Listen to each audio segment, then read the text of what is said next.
चलिए, good evening everyone. तो आपके लक्ष्मण सर आ गए हैं और अब जो है आज हम भारत का भूगोल जो है टॉप 100 क्वेश्चन कवर करेंगे। जैसा कि मैंने आपको बताया है कि अब से जब भी मेरी क्लास होगी तो उसमें हम क्या करेंगे, 100 क्वेश्चन, है ना। मेरी कोशिश यही रहेगी कि आप लोगों के लिए 100 क्वेश्चन लाया जाए, क्योंकि 10 क्वेश्चन, 20 क्वेश्चन या 30 क्वेश्चन या 40 या 50 भी हम चले गए तो वो मन में वो भाव नहीं आ पाता है कि हाँ मैंने कुछ पढ़ाया है। या पढ़ने वाले जो पहले से तैयारी करके बैठे हुए हैं उनके मन में भी ये भाव नहीं आ पाता है कि हमने कोई क्वेश्चन का सीरीज किया। ठीक है, इसलिए जो है आपके वीडियो जब चालू होने से पहले ही क्लास लग गई रहती है तो उसमें मैराथन लिखा रहता है, क्योंकि वो मैराथन लिखा है उसका मतलब आप समझ लीजिएगा कि कम से कम 100 क्वेश्चन जो है आपको कराए जाएंगे। ठीक है, तो हर बार की तरह स्टार्टिंग में मैं आपको 5 मिनट समय लूंगा, क्योंकि क्लास के बीच में डिस्टर्बेंस होता है ना। तो उस डिस्टर्बेंस को दूर करने के लिए जब तक सभी लाइव भी आ जाएंगे और मैं जो है 5 मिनट में आपको सारी चीजें बता भी देता हूं, है ना। जैसे देखिए, अगर युवा से पहला चीज तो यही कि हमारे एकेडमी का जो ऑफिशियल नंबर है वो बदल गया है। अब हमारे एकेडमी का ऑफिशियल नंबर जो है वो क्या हो गया है, 6269444044। तो UIS एकेडमी का जो ऑफिशियल नंबर है वो क्या हो गया, ऑफिशियल कॉन्टेक्ट नंबर क्या हो गया है, 6269444044। ये हो गया है पहली चीज। ठीक है, और जितने भी बच्चे हमारा ऑनलाइन कोर्स ज्वाइन किए हैं, अगर आपको किसी भी प्रकार की कोई समस्या है, ठीक है,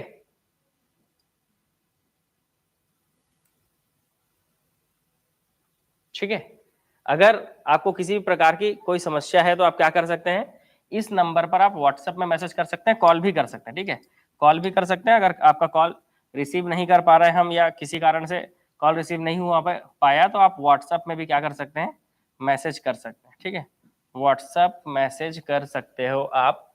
इसके अलावा आपको हमारे ऑनलाइन कोर्स, किसी भी ऑनलाइन कोर्स से जुड़ना है तो भी आप इसमें क्या कर सकते हैं, व्हाट्सएप में मैसेज करके आप एप्लीकेशन का लिंक से ले सकते हैं। एक जो सूचना है वो ये है कि CGPSC प्रीलिम्स, है ना, CGPSC प्रीलिम्स का जो क्रैश कोर्स है ये स्टार्ट किया जा रहा है हमारे एकेडमी में, है ना। बहुत जगह स्टार्ट हो भी चुका है, लेकिन हमारे यहाँ थोड़ा सा लेट स्टार्ट हो रहा है ये क्रैश कोर्स। थोड़ा सा एप्लीकेशन में इशू चल रहा था, ठीक है, इस कारण जो है थोड़ा लेट स्टार्ट कर रहे हैं हम लोग। ये CGPSC प्री का जो क्रैश कोर्स है वो हम स्टार्ट कर रहे हैं 15 नवंबर से। ठीक है, 15 नवंबर से ये चलेगा आपका 31 जनवरी। ठीक है, क्योंकि फरवरी में एग्जाम है, तो लगभग जनवरी पूरा, दिसंबर पूरा और नवंबर में 15 दिन, लगभग ये आपका 75 डेज की जो क्लासेस होंगी, इसमें मैक्सिमम आपको क्या किया जाएगा, कम से कम 10,000 प्लस प्रश्नों के क्या किए जाएंगे, ऑब्जेक्टिव क्वेश्चन कराए जाएंगे। ठीक है, 10,000 प्लस प्रश्नों के जो है ऑब्जेक्टिव क्वेश्चन कराए जाएंगे, जो कि प्रीवियस एग्जाम में आ भी चुके हैं और आ भी सकते हैं। ठीक है, तो एक्स्ट्रा भी कराया जाएगा, जो प्रीवियस ईयर में पूछे गए हैं वो क्वेश्चन भी, और साथ में अलग से एनालिसिस भी आपको कराया जाएगा। ठीक है, तो इस तरह से आपको 10,000 प्लस प्रश्नों का ऑब्जेक्टिव मिल जाएगा। इसको ज्वाइन करने के लिए ऐसा जरूरी नहीं है कि आपको CGPSC दिला रहे हैं तभी आप ज्वाइन कर सकते हैं। अगर आप CG व्यापम के किसी भी एग्जाम का तैयारी कर रहे हैं, CG व्यापम के आप किसी भी एग्जाम का तैयारी कर रहे हैं, तो भी ये 10,000 प्लस प्रश्न जो है आपके काम आएंगे। ठीक है, क्योंकि इसको हमने 75 दिन में टारगेट रखा है। अब एक दिन में मान लीजिए 100 क्वेश्चन कराते हैं तो 75 दिन में 7500 क्वेश्चन होगा। मतलब सीधी सी बात है, हमारा टारगेट क्या रहेगा, एक दिन में 150 से 200 क्वेश्चन कराना। ठीक है, एक दिन में कम से कम 150 से 200 क्वेश्चन आपको कराए जाएंगे, जिससे क्या होगा कि आपका इस 75 दिन में लगभग 10,000 प्लस प्रश्न, है ना, 12,000 13,000 जहां चले जाए, मिनिमम क्राइटेरिया मैंने बता दिया 10,000, इसके एक्स्ट्रा जितना ज्यादा हो, ये पूरे आपको इस कोर्स में जो है CGPSC प्री का जो कोर्स है, इसमें आपको जो है ये ऑब्जेक्टिव के जो है PDF भी दिए जाएंगे, जिससे आप क्या कर सको, उसको प्रिंट आउट करा सको। लेकिन इसमें एक शर्त है कि PDF आपको क्लास के बाद दिया जाएगा। मतलब जैसे आज मान लीजिए 200 क्वेश्चन का कोई टॉपिक हुआ, ठीक है, आप समझिएगा इसको, जैसे 200 क्वेश्चन का कोई टॉपिक हुआ, तो 200 क्वेश्चन जैसे ही खत्म होंगे उसके बाद आधे घंटे में ही आपको क्या कर दिया जाएगा, ये PDF आपको प्रोवाइड कर दिया जाएगा। ठीक है, तो ये CGPSC प्री के क्रैश कोर्स के लिए है, और साथ में CG व्यापम का ऑब्जेक्टिव सीरीज के लिए, है ना। क्योंकि आप देख रहे हो जिस तरह से आपको यहाँ पर यूट्यूब में भी आपको ऑब्जेक्टिव सीरीज कराया जा रहा है 100 क्वेश्चन का। आप समझ रहे हो कि किस तरह से क्वेश्चन का लेवल रहने वाला है और किस तरह से हम आपको सारे क्वेश्चन कराने वाले हैं। ठीक है। तो आपके इर्द गिर्द आसपास जो भी सीजीपीएससी का तैयारी कर रहे होंगे, क्या है, कई लोगों तक जानकारी नहीं पहुंच पाती है ना, और जब तक जानकारी पहुंचती है तब तक आधा कोर्स निपट गया रहता है। तो जानकारी नहीं पहुंच पाती है तो आप उनको भी जानकारी दे सकते हैं कि 10,000 प्लस प्रश्नों का ऑब्जेक्टिव सीरीज जो है वो चालू हो रहा है। तो ये जो है आपको, अगर आप ज्वाइन करना चाहें तो कर सकते हैं। 2 फॉर्म में मिलेगा, एक सीजीपीएससी प्री के क्रैश कोर्स में मिलेगा, दूसरा सीजी व्यापम के ऑब्जेक्टिव सीरीज में ये पूरे 10,000 क्वेश्चन आपको मिलेंगे। ठीक है। ऐसा नहीं कि इसमें थ्योरी नहीं रहेगा, इसमें थ्योरी भी रहेगा, क्योंकि 75 डेज है आपके पास, है ना। 15 तारीख से 75 डेज है आपके पास। अगर आप प्रीलिम्स की तैयारी कर रहे हैं तो सिर्फ आपको क्या चाहिए, आपने तैयारी कर ली है और आपको सिर्फ क्या चाहिए, ऑब्जेक्टिव का एनालिसिस चाहिए। तो वो एनालिसिस हम आपको कराएंगे। ठीक है। ये हो गया। इसके अलावा जिसको भी कोई बुक ऑर्डर करना हो, ठीक है, एकदम हड़बड़ाया मत किया करो। ठीक है। पहली बात, जो भी बुक ऑर्डर करना है आपको बता दिया गया है। बुक ऑर्डर करने के लिए मोबाइल नंबर ये है साहू बुक डिपो का। तो इस डिपो के नंबर से आप क्या कर सकते हो, व्हाट्सएप पे मैसेज करके, वैसे व्हाट्सएप में मैसेज करोगे तो भी आपको लिंक जाएगा, या फिर प्ले स्टोर से भी आप डाउनलोड कर सकते हो। लेकिन अच्छा क्या है, आप कुछ का कुछ करो, उससे अच्छा आप क्या करो, व्हाट्सएप में आप मैसेज करो। अब आप क्या करते हो, नंबर तो मिल गया, लगे फोन लगाने में। अब फोन लगा रहे हो, सामने वाले जो है रिस्पांस नहीं दे पा रहे, क्योंकि ऑलरेडी इतने सारे फोन आ रहे हैं। तो वो चीजें जो है थोड़ी सी गलत हो जाती हैं। तो इसीलिए जो है आपको मोबाइल नंबर दिया जाता है, इसका मिसयूज मत किया करो। आपको लिंक चाहिए एप्लीकेशन का, तो आप व्हाट्सएप में मैसेज करो, आपको लिंक चला जाएगा। ठीक है। उसके बाद आप एप्लीकेशन डाउनलोड कीजिए, क्योंकि सारे प्रोसेस जो है आपको खुद करने हैं। ठीक है। ये नहीं कि आप फोन करेंगे फिर आपका ऑर्डर नोट किया जाएगा, ऐसा नहीं। जो भी करना है आपको एप्लीकेशन के थ्रू खुद करना है। तो आप इसमें व्हाट्सएप में मैसेज करके एप्लीकेशन डाउनलोड कर सकते हैं, और वहां से कोई भी बुक जो भी आप ऑर्डर करना चाहते हैं अपने तैयारी के लिए, वो जो है आपका यहां से ऑर्डर कर सकते हैं। ठीक है। हाँ, कोशिश है इस साल के लास्ट तक 2 लाख सब्सक्राइबर हो जाए।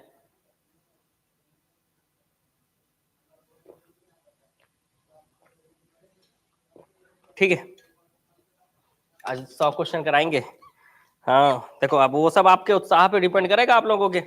अगर उत्साह बढ़िया रहेगा, एकदम जोरदार रहेगा, तो बिल्कुल 100 क्वेश्चन करेंगे। नहीं तो 50 क्वेश्चन में बोरिया बिस्तर बांध के जय माता दी बोलते हुए घर। ठीक है। क्योंकि त्यौहार आपके लिए है तो त्यौहार हमारे लिए भी है। और हम जब ऐसे त्यौहार के दिनों में भी अगर आपके लिए क्लास लेकर आ रहे हैं और आप जो है इस टाइम पे गायब रहोगे, तो फिर तो दिक्कत वाली बात है। ठीक है ना। हाँ, या फिर आप क्लास अभी देख रहे हो और बीच में जो है गायब हो जा रहे हो। ठीक है। हाँ। तो गायब आप लोग हो जाते हो, मैं तो क्लास में रहता ही हूँ, है ना, मैं तो देखते ही रहता हूँ। ठीक। लेकिन अगर आप लोग गायब हो जा रहे हो बीच में और प्रॉपर आप रेस्पॉन्स नहीं कर रहे हो, क्वेश्चन का आंसर नहीं बता रहे हो, तो फिर यहाँ रुकने का कोई मतलब रहेगा नहीं। ठीक है। तो जब आप बताओगे तब क्लास करेंगे। इसलिए तो अगर आप पूरा मन लगाकर पढ़ते हो और क्लास में बने रहते हो तो पूरा 100 क्वेश्चन मैं कराऊंगा। ठीक है। अगर मैं अपनी जिम्मेदारी पूरा कर रहा हूँ कि हाँ मैं 100 क्वेश्चन लेके आया हूँ, तो मैं आपको 100 क्वेश्चन कराने के लिए तैयार हूँ, तो आपकी भी जिम्मेदारी बनती है कि क्लास में आप शुरू से अंत तक बने रहिए और प्रॉपर जो क्वेश्चन के आंसर आपको आते हैं वो बताइए। 2 लाख होने पर भी चॉकलेट चाहिए, हाँ बिल्कुल मिलेगा। समझ रहे हो ना। तो ये आपका भी नैतिक जिम्मेदारी है। ठीक। और किसी के मन में कोई सवाल हो तो पूछ सकते हो। 100 क्वेश्चन को लेकर जो सवाल था वो मैंने आपको उत्तर बता दिया उसका। ठीक है। उसका उत्तर यही है कि ये आपके रेस्पॉन्स पर डिपेंड करता है कि आज हम पूरा 100 क्वेश्चन करेंगे या नहीं। ठीक है।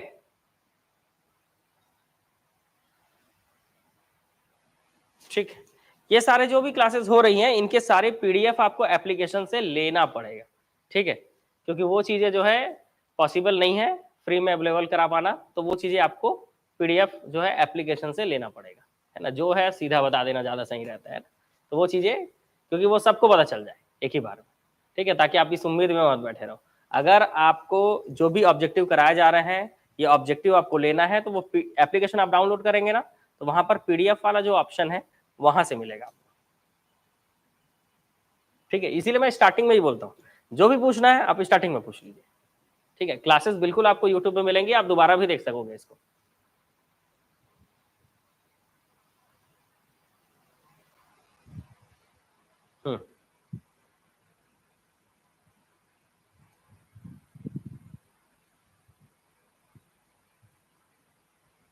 चलो तो समय खत्म। शुरू का जो 10 मिनट होता है, 5 से 10 मिनट, वो आपके क्वेश्चंस का समय होता है, जो कि समय खत्म हो गया। अब मेरे क्वेश्चंस का समय है, अब आपको आंसर बताना है। ठीक है, तो आपने जो जो पूछा मैंने बता दिया, या जो आप बाद में पूछते हो वो मैंने आपको पहले ही बता दिया। चलिए आज का क्वेश्चन हम चालू करते हैं। आज का क्वेश्चन चालू करने से पहले कुछ कुछ चीजें, जैसे कि सबसे पहले भारत का नक्शा। ठीक है, भारत का नक्शा हमको बनाना आना चाहिए, क्योंकि आप क्या पढ़ रहे हो, आप भारत का भूगोल पढ़ रहे हो। और जब आप भारत का भूगोल पढ़ रहे हो तो सीधी सी बात है, भारत का नक्शा अगर आप नहीं बनाओगे तो कैसे बनेगा। ठीक है, तो भारत का भूगोल पढ़ रहे हो तो सीधी सी बात है, भारत का नक्शा बनाना आपको आना चाहिए। ठीक, तो सबसे पहले हम भारत का नक्शा बना लेते हैं, क्योंकि पूरा काम हमारा भारत के नक्शे पे डिपेंड करेगा। क्योंकि भारत का भूगोल पढ़ते समय सीधी सी बात है, अगर आप भारत का नक्शा नहीं बना पा रहे हो तो आपके आपके चीजें जो है वो आपके दिमाग में नहीं बैठ पाएंगी। ठीक है, तो ये हो गया भारत का नक्शा। ठीक, सामने आपके है। ठीक है, अब पूछा जा रहा है, क्योंकि जो नक्शा है, आपने जो ये नक्शा देखा, ठीक है, यही नक्शा क्या होगा, बार बार अभी रिपीट करना पड़ेगा। ठीक है, तो इसका क्लोन बना के हम साइड में कर देते हैं इसको पहले, तो ताकि जरूरत पड़ने पर उसको यूज किया जा सके। ठीक है,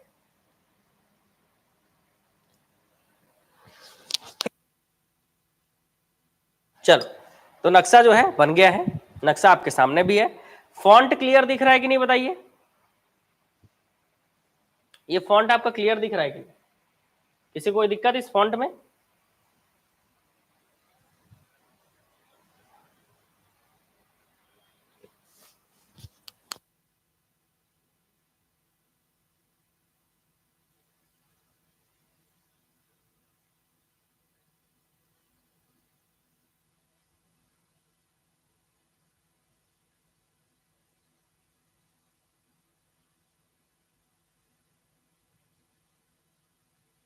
चलो बता दो, इसमें जो लिखा हुआ है वो आपको दिख रहा है कि नहीं? क्योंकि आपको दिख रहा होगा तो फिर हम आगे बढ़ेंगे। ठीक है, हाँ, ये आगे है अपने साइज पे। अब आपको बताइए दिख रहा है कि नहीं? अच्छे से दिख रहा है? क्लियर है? ठीक, अब दिख रहा है ना, माजुली विश्व का सबसे बड़ा नदी द्वीप है, किस राज्य में है? ठीक है, चलिए अब दिख रहा है ना। तो यहां पर पूछा जा रहा है माजुली, तो आप जानते हैं कि जो मानसरोवर झील है, कौन सा झील है जी? मानसरोवर झील। तो मानसरोवर झील की बात करें तो यहां से जो है ब्रह्मपुत्र नदी ऐसा करके, मतलब यहाँ पे सांगपो है नाम, लेकिन ये ब्रह्मपुत्र नदी कुछ इस तरह से बहती है। इसी ब्रह्मपुत्र नदी पर असम में, है ना, असम में एक द्वीप है, इसी को क्या कहा जाता है, इस द्वीप को माजुली द्वीप। माजुली द्वीप विश्व का सबसे बड़ा नदी द्वीप है, जो कि कहाँ है? असम में। बहुत बढ़िया, आंसर है आपका असम। माजुली द्वीप विश्व का सबसे बड़ा नदी द्वीप है, जो कि असम में है। ठीक है, तो ये असम में है, दिख गया। कहां पर है माजुली द्वीप? यहाँ पर है माजुली द्वीप। किस यहाँ इधर और इधर से फिर पानी बहता है ना इसमें, मतलब बीच में है ना जी, नदी के बीच में। ये द्वीप कहाँ है? ये द्वीप जो है नदी के बीच में है। ठीक है, नदी के बीच में, फिर पानी इधर से और इधर से ऐसे करके बहती। ठीक, ठीक है, चलो तो याद रखेंगे, मानसरोवर झील से सांगपो नदी निकलती है। ठीक है, कौन सी नदी? सांगपो नदी, जो कि जैसे ही अरुणाचल प्रदेश में एंटर करती है, अरुणाचल प्रदेश में जैसे एंटर करती है, इस नदी का नाम दिहांग हो जाता है। और दिहांग के बाद जैसे ही ये नदी जो है असम में एंटर करती है, इसका नाम ब्रह्मपुत्र हो जाता है। असम तक इसका नाम क्या है? ब्रह्मपुत्र है। तो नाम जो है बदलता है बार बार, याद रखेंगे, नाम जो है बदलता है बार बार। ये पूरे नदी का जो है एक नाम अगर बोला जाए तो ब्रह्मपुत्र है, लेकिन जैसे ये मानसरोवर झील से निकलती है तो तिब्बत में इसको सांगपो कहा जाता है। क्या कहा जाता है? सांगपो कहा जाता है। ठीक है, और जैसे ही वो अरुणाचल प्रदेश में ये नदी एंटर कर रही है, इसका नाम दिहांग हो जाता है, और असम में इस नदी को ब्रह्मपुत्र कहा जाता है। क्लियर? असम में क्या कहा जाता है? ब्रह्मपुत्र कहा जाता है। असम में इस नदी को ब्रह्मपुत्र कहा जाता है। ठीक। चलो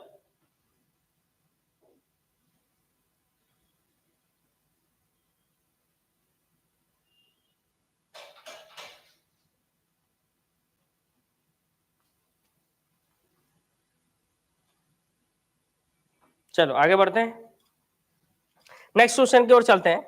नेक्स्ट क्वेश्चन हमको क्या बोलता है? ठीक है, नेक्स्ट क्वेश्चन, सर्क्रिक कहाँ है? बताइए, सर्क्रिक रेखा कहाँ है? जिनको भी पता है फटाफट कमेंट कीजिए और बताइए सर्क्रिक रेखा कहाँ है। ठीक है, गुजरात के साथ लगने वाली भारत पाक सीमा पर है, कि लद्दाख स्थित भारत पाक सीमा पर है, कि उत्तर पूर्व में भारत चीन सीमा पर है, कि भारत म्यांमार सीमा पे? तो यहां पर जो बॉर्डर बनता है, इस बॉर्डर में सर्क्रिक रेखा कहाँ है? ठीक है, कमेंट कीजिए, देखें कितने लोगों को पता है कि सर्क्रिक रेखा कहाँ है। ए बी सी डी, क्या है आंसर? सर्क्रिक रेखा ए। बहुत बढ़िया, बहुत सारे लोगों का आंसर ए है, क्योंकि सर्क्रिक रेखा गुजरात से लगे हुए, है ना, गुजरात से लगे हुए भारत पाक सीमा पर है। यही रेखा जो है सर्क्रिक रेखा, यही रेखा क्या है जी? तो यही रेखा सर्क्रिक रेखा है। ठीक है, ये रेखा क्या है? सर्क्रिक रेखा है। चलिए अगले प्रश्न की ओर चलते हैं। अगला प्रश्न, अराकान योमा हिमालय का पूर्वी विस्तार है जो कि स्थित है, कहाँ स्थित है? जो अराकान योमा है, जो हिमालय का पूर्वी विस्तार है, वो कहाँ स्थित है? बलूचिस्तान में, म्यांमार में, नेपाल में, कश्मीर में? बताइए, हिमालय का पूर्वी विस्तार। सीधी सी बात है, अगर हिमालय पर्वत की हम बात करें, किसकी बात करें हम? हिमालय पर्वत की बात करें, तो ये आपका हिमालय पर्वत है। ठीक है, ये क्या है भाई? आपका हिमालय पर्वत है। तो ये हिमालय पर्वत का ये पश्चिमी हिस्सा हुआ, ये पूर्वी हिस्सा। तो ये पूर्वी भाग जो आगे बढ़ जाता है, जो पर्वत आगे बढ़ जाता है, इस पर्वत को क्या कहा जाता है, पूछा जा रहा है। सॉरी, इस पर्वत का नाम अराकानयोमा पर्वत है। आपको ये बताना है कि इस पर्वत, जो ये पर्वत दिख रहा है, इसके इस पार कौन सा देश है? देश, क्योंकि हमारे हिस्से में नहीं है ना। बी, बहुत बढ़िया, सही आंसर है ना। याद रखेंगे, जो अराकानयोमा पर्वत है, जो हिमालय पर्वत का पूर्वी विस्तार है, ये अराकानयोमा पर्वत है, और इसके इस पार जो देश है उसका नाम है म्यांमार, बर्मा। बर्मा भी कहा जाता है इसको। इस देश का नाम क्या है? म्यांमार। तो म्यांमार और भारत के बीच में कौन सा पर्वत है? अराकानयोमा पर्वत है, जो कि हिमालय का पूर्वी विस्तार है। जो कि क्या है जी? हिमालय का पूर्वी विस्तार है, अराकानयोमा पर्वत। अराकानयोमा पर्वत, यहां से यहां तक को हिमालय कहा जाता है, और इसी के आगे वाले इस हिस्से को क्या कहा जाता है? तो इस हिस्से को अराकानयोमा पर्वत कहते हैं। सब के सब बिल्कुल दिमाग में सेट कर लेंगे कि इस पर्वत को, इतने हिस्से को अराकानयोमा पर्वत कहा जाता है। क्यों कहा जाता है? क्योंकि ये हिमालय का पूर्वी विस्तार है, पहली बात। दूसरा, म्यांमार और भारत के बॉर्डर पे, भारत पे तो है नहीं, तो ये बॉर्डर पे है, म्यांमार और भारत के बॉर्डर पे है, क्योंकि इस पर्वत के इस पार म्यांमार है। ठीक है, और इस पर भारत का हिस्सा पड़ता है। ठीक। तो पहली चीज तो हिमालय का पूर्वी विस्तार है, क्योंकि हिमालय, पश्चिम हिमालय इस तरफ, पूर्वी हिमालय इस तरफ। पहली चीज तो हिमालय का पूर्वी विस्तार है। ठीक है। दूसरा, इस पर्वत का नाम अराकानयोमा है। तीसरा, ये भारत और म्यांमार के बीच में। इससे इस प्रश्न का उत्तर आप ले सकते हो कि अराकानयोमा पर्वत का पूर्वी विस्तार जो कि स्थित है म्यांमार में। म्यांमार एक देश है, वो भारत का हिस्सा नहीं है। जैसे पाकिस्तान एक देश है, बांग्लादेश एक देश है, एक कंट्री है जो हमारा हिस्सा नहीं है। ठीक है, जो कि हमारा हिस्सा नहीं है। अब म्यांमार को अपना हिस्सा मत समझ लेना भाई, ठीक, घूमने मत चल देना पैदल पैदल, ये अपना ही तो है।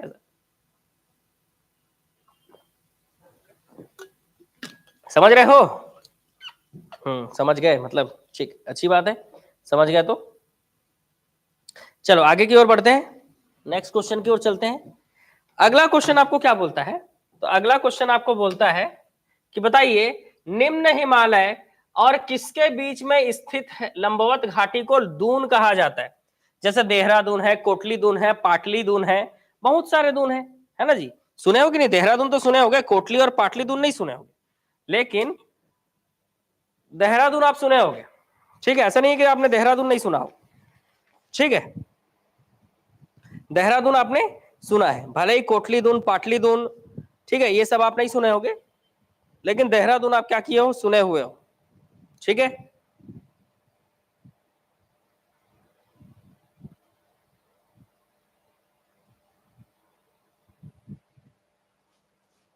सुने हो? हाँ, तो यही पूछ रहा है कि बताइए कौन से हिमालय के बीच में, देखो हिमालय 4 भागों में बांटा गया हिमालय को।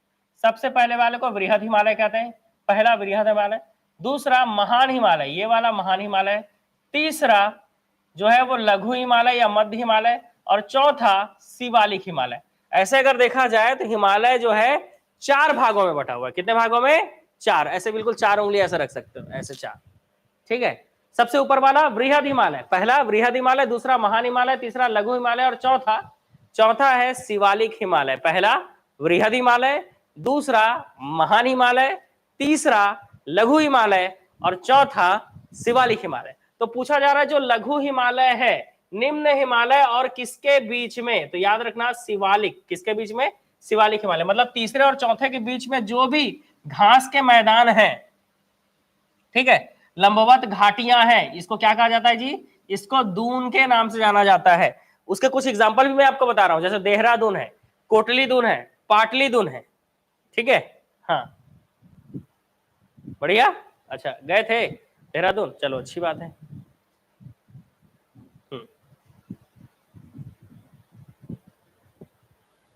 ठीक है, चलिए आगे बढ़े, अगले क्वेश्चन की ओर चलते हैं। ठीक है, नेक्स्ट क्वेश्चन हमारा क्या बोल रहा है? ठीक है, अगला क्वेश्चन चलते हैं। नेक्स्ट क्वेश्चन, अरब सागर के द्वीपों में से किस भाग को मिनिकॉय द्वीप कहा जाता है? अरब सागर के द्वीपों में से किस भाग को मिनिकॉय द्वीप कहा जाता है? तो जैसा कि आप जानते हो, क्या जानते हो जी, कि यहां पर ये वाला हिस्सा अरब सागर है। ठीक है, ये वाला हिस्सा क्या है? अरब सागर है भारत में, और ये वाला हिस्सा आपका बंगाल की खाड़ी है। ये वाला क्या है? बंगाल खाड़ी। अभी बात कहाँ की हो रही है? तो अभी बात अरब सागर की हो रही है। क्या हो रही है? अरब सागर की। जब बात अरब सागर की हो रही है, आंसर क्या बता रहे हो?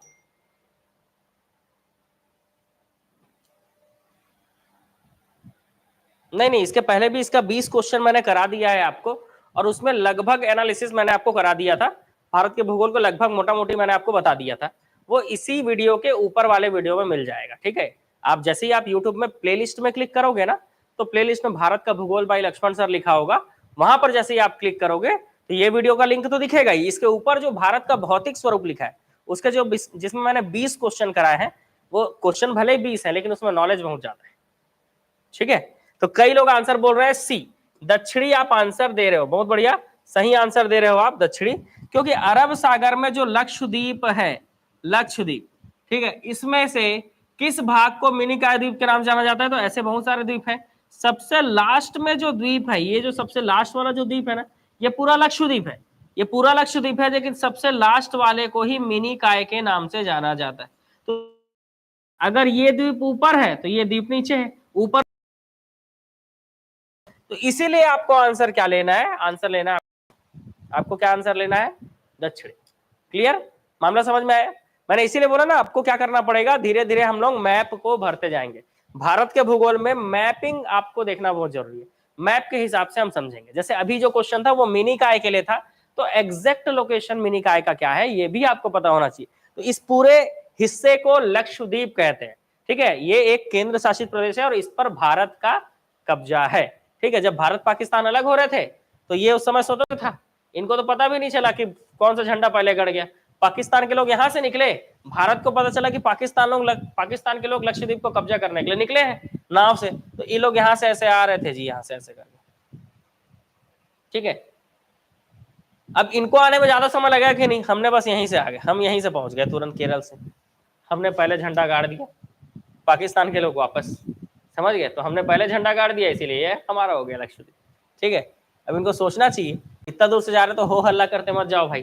ठीक है, चुपचाप से जाते, ठीक है, तो लक्षद्वीप मिल जाता, हो सकता है नहीं मिल पाया, ज्यादा हो हल्ला कर रहे थे, लक्षद्वीप हमारा है हमारा है, पहले अपना कब्जा कर लेते उसके बाद हमारा है बोलते। ठीक है, तो हम तो वहीं से पहुंच गए तुरंत केरल से, है ना, कूदते फांदते पहुंच गए बिल्कुल। तो इस तरह से लक्षद्वीप हमारा एक केंद्र शासित प्रदेश है, जिसमें से सबसे बड़ा द्वीप, पूरे लक्षद्वीप में सबसे बड़ा द्वीप जो है वो मिनिकॉय ही है, मिनिकॉय, ऐसे याद रखना, मिनिकॉय। ठीक है, बड़ा, पूरे लक्षद्वीप में सबसे बड़ा द्वीप जो है वो मिनिकॉय है, और ये सबसे दक्षिण में, सबसे नीचे। ठीक है, सबसे नीचे है, याद रखना। ठीक है, तो लक्षद्वीप का कहानी याद हो गया, ये लक्षद्वीप, लाकाद्वीप, अमनीद्वीप और मिनिकॉय। पहले जो है लक्षद्वीप को लाकादीव, अम्निदीव और मिनिकाय, इन तीनों नाम से जाना जाता था। लाकादीव, अम्निदीव और मिनिकाय नाम से जाना जाता था। बाद में भारत सरकार ने तीनों को एक करके क्या कर दिया, तीनों को एक करके नाम कर दिया लक्षद्वीप, और इसको एक केंद्र शासित प्रदेश बनाया गया। ठीक है, इसको क्या किया गया, एक केंद्र शासित प्रदेश बनाया गया। ठीक है, तो लाकादीव, मिनिकाय और अम्निदीव याद रखेंगे, लाकादीव, मिनिकाय और अम्निदीव। ठीक है, तीनों को याद रखेंगे, लाकादीव, लाकादीव, अम्निदीव और मिनिकाय। ठीक है, इन तीनों को याद रखेंगे। 1973 में तीनों को मिलाकर एक नाम दिया लक्षद्वीप। इस पूरे को लक्षद्वीप कहा जाता है, जिसमें मिनिकाय इसका सिर्फ एक द्वीप है जो सबसे बड़ा है। सही बात है। तो ये उनके पास जो है ना दिमाग ही नहीं है, हमारे बाजू वाले के पास।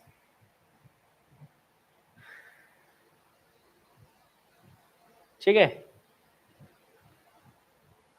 ठीक, मिनिकाय सबसे बड़ा है और सबसे नीचे है। ठीक है, थोड़ा सा आपका कंसंट्रेशन क्लास में होना जरूरी है, भूगोल की क्लास में, क्योंकि आपको क्या करना पड़ेगा, चीजों को मैप में समझते हुए दिमाग में सेट करना पड़ेगा।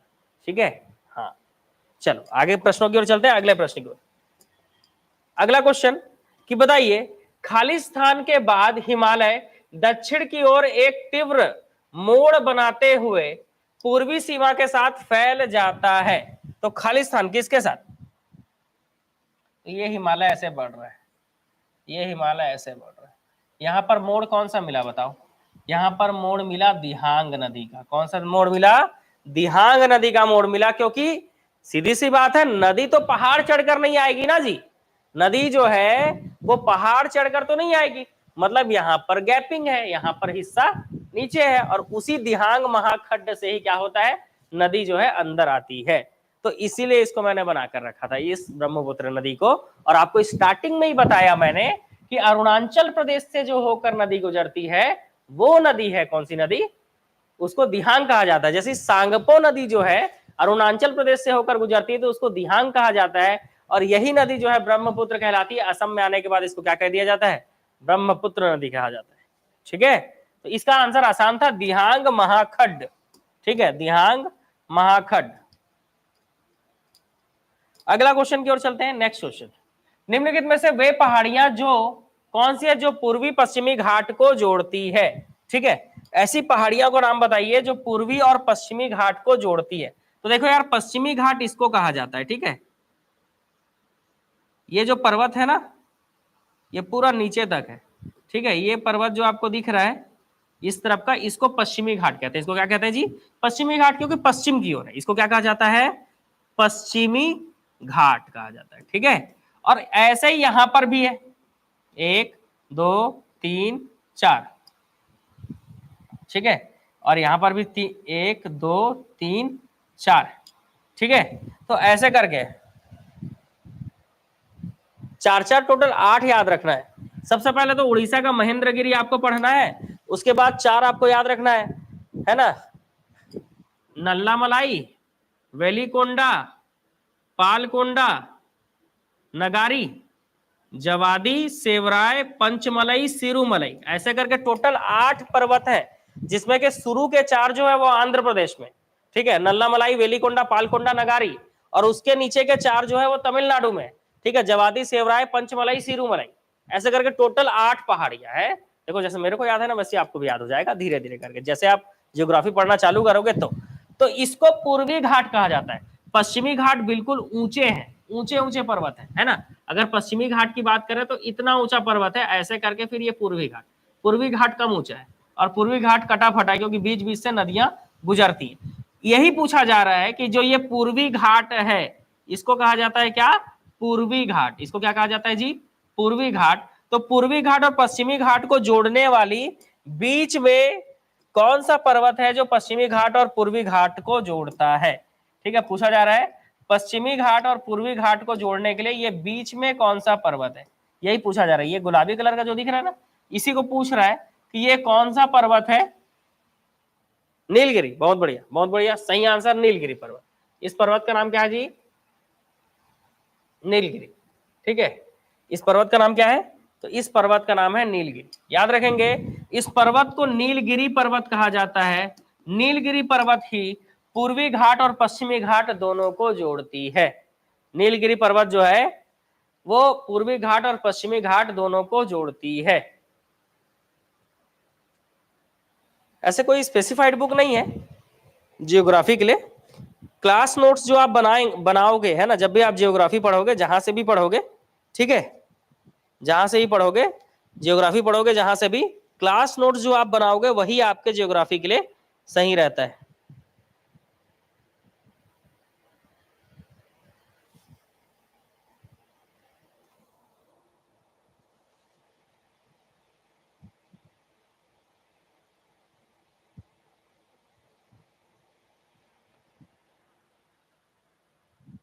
ठीक है, हाँ, तो क्लास नोट्स से ज्यादा बेटर रहता है, क्योंकि आप जियोग्राफी में जब अपने नोट्स बनाओगे ना, तभी आप इनमें चीजों को समझ पाओगे, नहीं तो थोड़ा सा दिक्कत होता है। चलो अगले क्वेश्चन की ओर चलते हैं। नेक्स्ट क्वेश्चन, अगला क्वेश्चन आपको बोलता है कि सतलज तथा काली नदियों के बीच के हिमालय को क्या कहा जाता है। तो देखो भाई, एक नदी आपकी रहेगी कौन सी, सिंधु नदी, ठीक है, एक नदी कौन सी रहेगी आपकी, सिंधु नदी, दूसरा सतलज, तीसरा काली, चौथा तीस्ता और पांचवा ब्रह्मपुत्र। 5 नदियों को आपको पढ़ना होगा, ठीक है। सबसे पहले कौन सा नदी, तो एक नदी होगी आपकी सिंधु नदी, ये भी मानसरोवर झील कैलाश पर्वत से निकलती है। ये कौन सी नदी, सिंधु नदी, ठीक है। और यहीं से सतलज नदी निकलती है जी, ये सतलज नदी, सिंधु सतलज, ठीक है। इसके बाद ये काली नदी, ठीक है, काली नदी के बाद यहां से ऐसे तीस्ता नदी, कौन सी नदी, तीस्ता नदी, ठीक है। तो ऐसे 5 नदियां आपको समझना है, सिंधु सतलज काली तीस्ता और ब्रह्मपुत्र। और इन पांचों के बीच का जो एरिया दिख रहा है, ठीक है, इन पांचों के बीच में जैसे ये वाला एरिया दिख रहा है, 1 2 3 4, ये चारों को कुछ ना कुछ हिमालय के नाम से जाना जाता है। जैसे सिंधु और सतलज के बीच के हिमालय को क्या कहा जाता है, तो इस हिमालय को पंजाब हिमालय कहा जाता है। सिंधु और सतलज के बीच के हिमालय को पंजाब हिमालय कहा जाता है। सतलज और काली नदी, यही पूछा जा रहा है क्या, हाँ यही पूछ रहा है। सतलज और काली नदी के बीच के हिमालय को कुमायूं हिमालय कहा जाता है, थोड़ा अलग नाम है, इसीलिए क्वेश्चन एग्जाम में आता है कि सतलज और काली नदी के बीच के हिमालय को क्या कहा जाता है, कुमायूं हिमालय। वैसे ही काली और तीस्ता नदी के बीच के हिमालय को नेपाल हिमालय कहा जाता है। क्यों नेपाल हिमालय कहा जाता है, क्योंकि ये हिमालय नेपाल में, ये हिमालय कहाँ है, नेपाल में है, इसलिए इसको नेपाल हिमालय कहा जाता है। और लास्ट वाले की अगर बात करें हम, तो तीस्ता नदी और ब्रह्मपुत्र के बीच के हिमालय को कहा जाता है असम हिमालय, क्योंकि ये हिमालय असम में, ये हिमालय का है असम में। तो याद रखेंगे 5 नदियां और उसके बीच के फंसे 4 हिमालय, ये नाम बहुत ज्यादा इंपॉर्टेंट है। देखो आराम से इसलिए पढ़ा रहा हूं क्योंकि इसमें से बहुत सारे लोगों को ये सारी चीजें की जानकारी नहीं होगी, ठीक है। तो अगर आपको सतलज और काली के बीच में पूछा है तो बाकी भी आप याद कर लो। सिंधु और सतलज के बीच पंजाब हिमालय, जिनको पता नहीं है वो लोग कमेंट में टाइप करेंगे, सिंधु और सतलज के बीच पंजाब हिमालय, सतलज और काली नदी के बीच कुमायूं हिमालय, काली और तीस्ता के बीच में नेपाल हिमालय, और तीस्ता और ब्रह्मपुत्र नदी के बीच जो होगा वो होगा असम हिमालय, होगा क्या, असम हिमालय, ठीक है। तो इस तरह से आपको पांचों याद हो गया, बताओ हैंड रेस करो, पांचों याद हुआ कि नहीं, और समझ में आ रहा है कि सिंधु सतलज काली तीस्ता और ब्रह्मपुत्र, सिंधु सतलज काली तीस्ता और ब्रह्मपुत्र। सिंधु और सतलज के बीच पंजाब है तो पंजाब हिमालय, सतलज और काली के बीच में ऐसा कुमायूं हिमालय, बस ये थोड़ा अलग है इसलिए याद रखना है। काली और कौन सा नदी, तीस्ता नदी, इन दोनों के बीच में नेपाल है इसलिए नेपाल हिमालय, और तीस्ता और ब्रह्मपुत्र के बीच में असम है इसीलिए असम हिमालय, इसीलिए कौन सा हिमालय, असम हिमालय। धीरे धीरे याद होगा ना जी, ठीक है, धीरे धीरे याद होगा ना। क्या है, बहुत सारे लोग आप ऐसे हो जो कि क्या है सब चीज पहली बार पढ़ रहे हो। देखो एक चीज हमेशा ध्यान रखना, इतिहास, संविधान, जनजातियां, ठीक है, हिंदी, छत्तीसगढ़ी भाषा, ठीक है, और जो भी ऐसे जीके हैं जो बदलते नहीं है, जैसे हिंदी बदलेगा नहीं, छत्तीसगढ़ी बदलेगा नहीं, इतिहास बदलेगा नहीं, संविधान में थोड़ा मॉडिफिकेशन होते रहते हैं पर उतना ज्यादा नहीं होता है, ठीक है। तो संविधान और छत्तीसगढ़ का इतिहास हो गया, छत्तीसगढ़ की जनजातियां हो गया, तो ये सब चीजों के लिए क्या होता है, ये सब चीजों में थोड़ा सा कंपटीशन कम होता है। अगर आप पढ़े और आपके बाजू वाला भी पढ़ा है ना, तो फिर तो कोई कंपटीशन ही नहीं है, ठीक। अगर आप अच्छे से पढ़े हो और आपके बाजू वाला अच्छे से नहीं पढ़ा है तो आप उससे आगे रहोगे। लेकिन भूगोल एक ऐसा सब्जेक्ट है, प्रशासन एक ऐसा सब्जेक्ट है, ठीक है, और साइंस एक ऐसा सब्जेक्ट है, ठीक है, साइंस एक ऐसा सब्जेक्ट है जो आप जो है दूसरों से इसमें बेहतर कर सकते हो। मैथ्स ऐसा सब्जेक्ट है, मैथ्स और रीजनिंग, जो हर किसी से नहीं बनेगा। भूगोल अगर अपडेट है, चीजें याद हैं, तब आप जाकर एग्जाम में क्वेश्चन बना पाओगे, ठीक है। इकोनॉमिक्स अगर चीजें याद है तब आप जाकर एग्जाम में क्वेश्चन बना पाओगे, ठीक। लेकिन आप क्या करते रहते हो, दिन भर वही सब्जेक्ट पढ़ते रहते हो जो आसान है। टफ सब्जेक्ट भी उठाना पड़ेगा थोड़ा सा, कि सिर्फ दिन भर आसान सब्जेक्ट ही पढ़ते रहोगे, तो टफ सब्जेक्ट भी उठाना पड़ेगा, जैसे मैथ्स है, रीजनिंग है, इंग्लिश है, आपका जियोग्राफी है, ठीक है, कंप्यूटर है, ये सारी चीजें।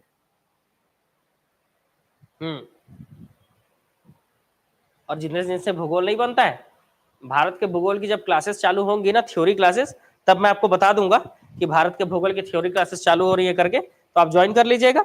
और छत्तीसगढ़ के भूगोल की हम बात करें तो छत्तीसगढ़ के भूगोल में सरगुजा संभाग का मैपिंग मैं चालू कर रहा हूं, कब से, 15 तारीख से। तो 15 तारीख से सरगुजा संभाग की मैपिंग चालू हो जाएगी। जिनको भी ज्वाइन करना है थ्योरी क्लास, वो कर लीजिएगा।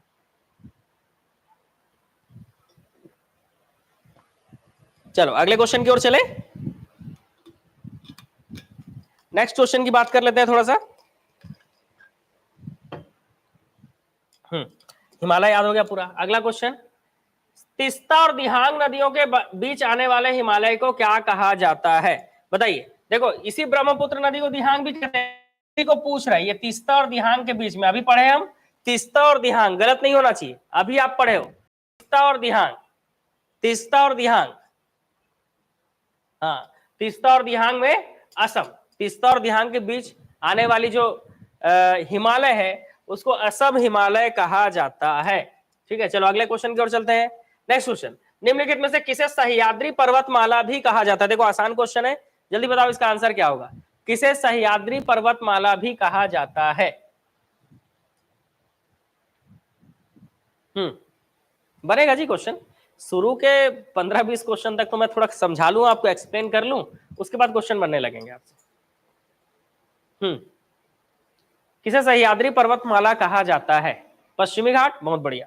क्योंकि जो ये पश्चिमी घाट आपने बनाया, ठीक है, जो ये आपने पश्चिमी घाट बनाया, ये वाला हिस्सा नहीं बनाया आपने, ये पश्चिमी घाट जो आप देख रहे हो, इसी को सह्याद्री पर्वतमाला कहा जाता है। इसे क्या कहा जाता है, सह्याद्री पर्वतमाला कहा जाता है। अगला, केरल के तट को क्या कहते हैं। क्वेश्चन है, ये जो केरल का जो तटीय एरिया है केरल, यहाँ पे केरल के समुद्री तट को क्या कहा जाता है। जैसे गुजरात के समुद्री तट को काठियावाड़ कहते हैं, महाराष्ट्र और गोवा के कोंकण कहते हैं, कर्नाटक वाले का कोनार तट है। वैसी पूछा जा रहा है केरल का क्या है, तो केरल की भाषा है मलयालम, केरल की भाषा है मलयालम, और इसके समुद्री तट का नाम है मालाबार। वेरी गुड, देखो बहुत सारे लोगों का आंसर बन रहा है, ठीक है, हाँ बहुत बढ़िया। मलयालम से याद रखें, केरल की भाषा मलयालम और समुद्री तट का नाम मालाबार। जोजिला दर्रा किससे किसको जोड़ता है, तो देखो यहाँ पर एक जगह है जम्मू, ये है श्रीनगर और ये है लेह लद्दाख। अगर जम्मू से श्रीनगर जाना है आपको, अगर जम्मू मतलब नीचे से ऊपर जाना है श्रीनगर, तो आपको बनिहाल दर्रा पार करना होगा। पीर पांजाल पर्वत श्रेणी पर यहाँ पर बनिहाल दर्रा है, उसको पार करना होगा। और श्रीनगर से लेह लद्दाख की तरफ जाना है, श्रीनगर से लेह की तरफ जाना है, मतलब इस तरफ जाना है, तो यहाँ पे आपका जोजिला दर्रा। तो इसलिए आपको श्रीनगर और लेह के बीच अगर पूछा जाए कौन सा दर्रा है, तो जोजिला दर्रा है। जम्मू से श्रीनगर याद रखेंगे, जम्मू से श्रीनगर कौन सा, तो जम्मू से श्रीनगर है ना।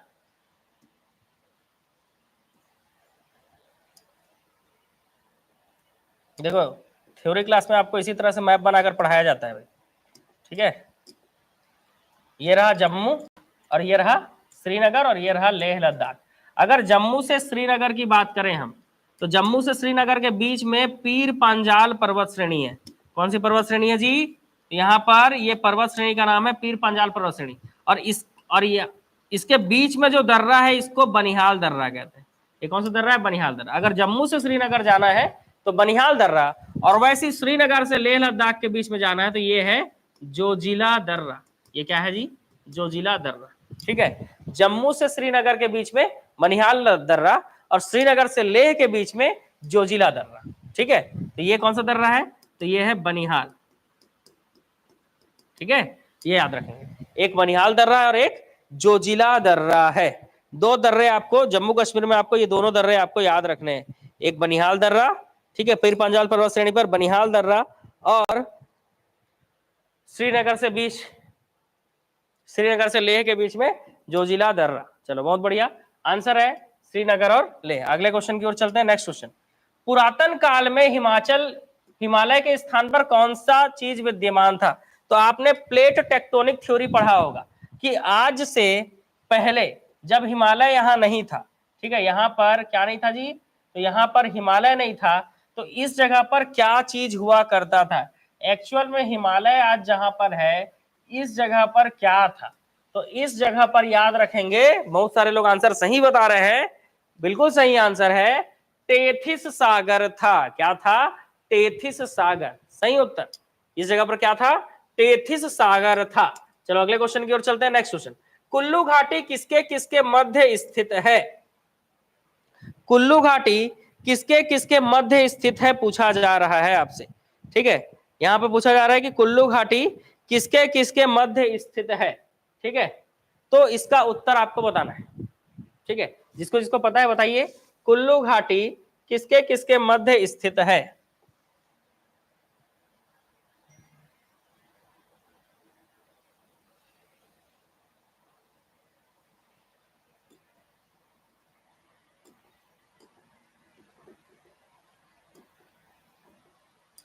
देखो, ये पीर पांजाल पर्वत श्रेणी है ना, और एक यहां पर है धौलाधर, यहां पर क्या है, धौलाधर, ये क्या है, धौलाधर श्रेणी, और ये क्या है, पीर पंजाल श्रेणी। इन दोनों के बीच में यहां पर है कुल्लू घाटी। ठीक है, धौलाधर और पीर पंजाल के बीच में क्या है जी, धौलाधर और पीर पंजाल के बीच में यहां पर क्या है, कुल्लू घाटी। इसलिए आप आंसर क्या लोगे, धौलाधर और पीर पंजाल। आंसर क्या लोगे आप जी, आप लोगे धौलाधर और पीर पंजाल पर्वत श्रेणी। ठीक है, चलो नेक्स्ट क्वेश्चन की ओर चलते हैं।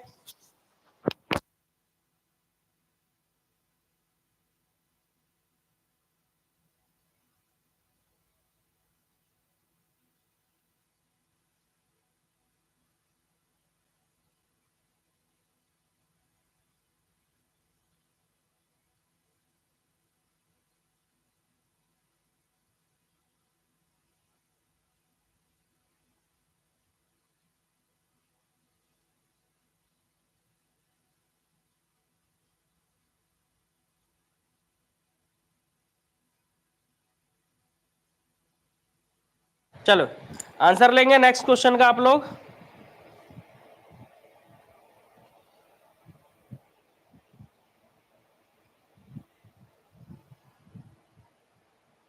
बताइए इस क्वेश्चन का आंसर क्या होगा।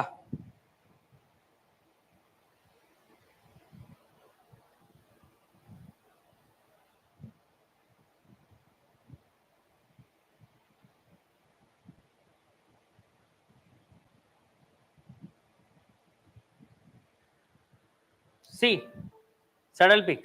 ठीक है, बहुत बढ़िया, आंसर बिल्कुल सही है, क्योंकि अंडमान निकोबार द्वीप समूह जो है, ठीक है, अंडमान निकोबार जो द्वीप समूह है, इसकी सबसे ऊंची चोटी का नाम सैडल पीक है। बताइए इसकी ऊंचाई कितनी है, पिछले वाले क्लास में मैंने आपको बता दिया था इसकी ऊंचाई।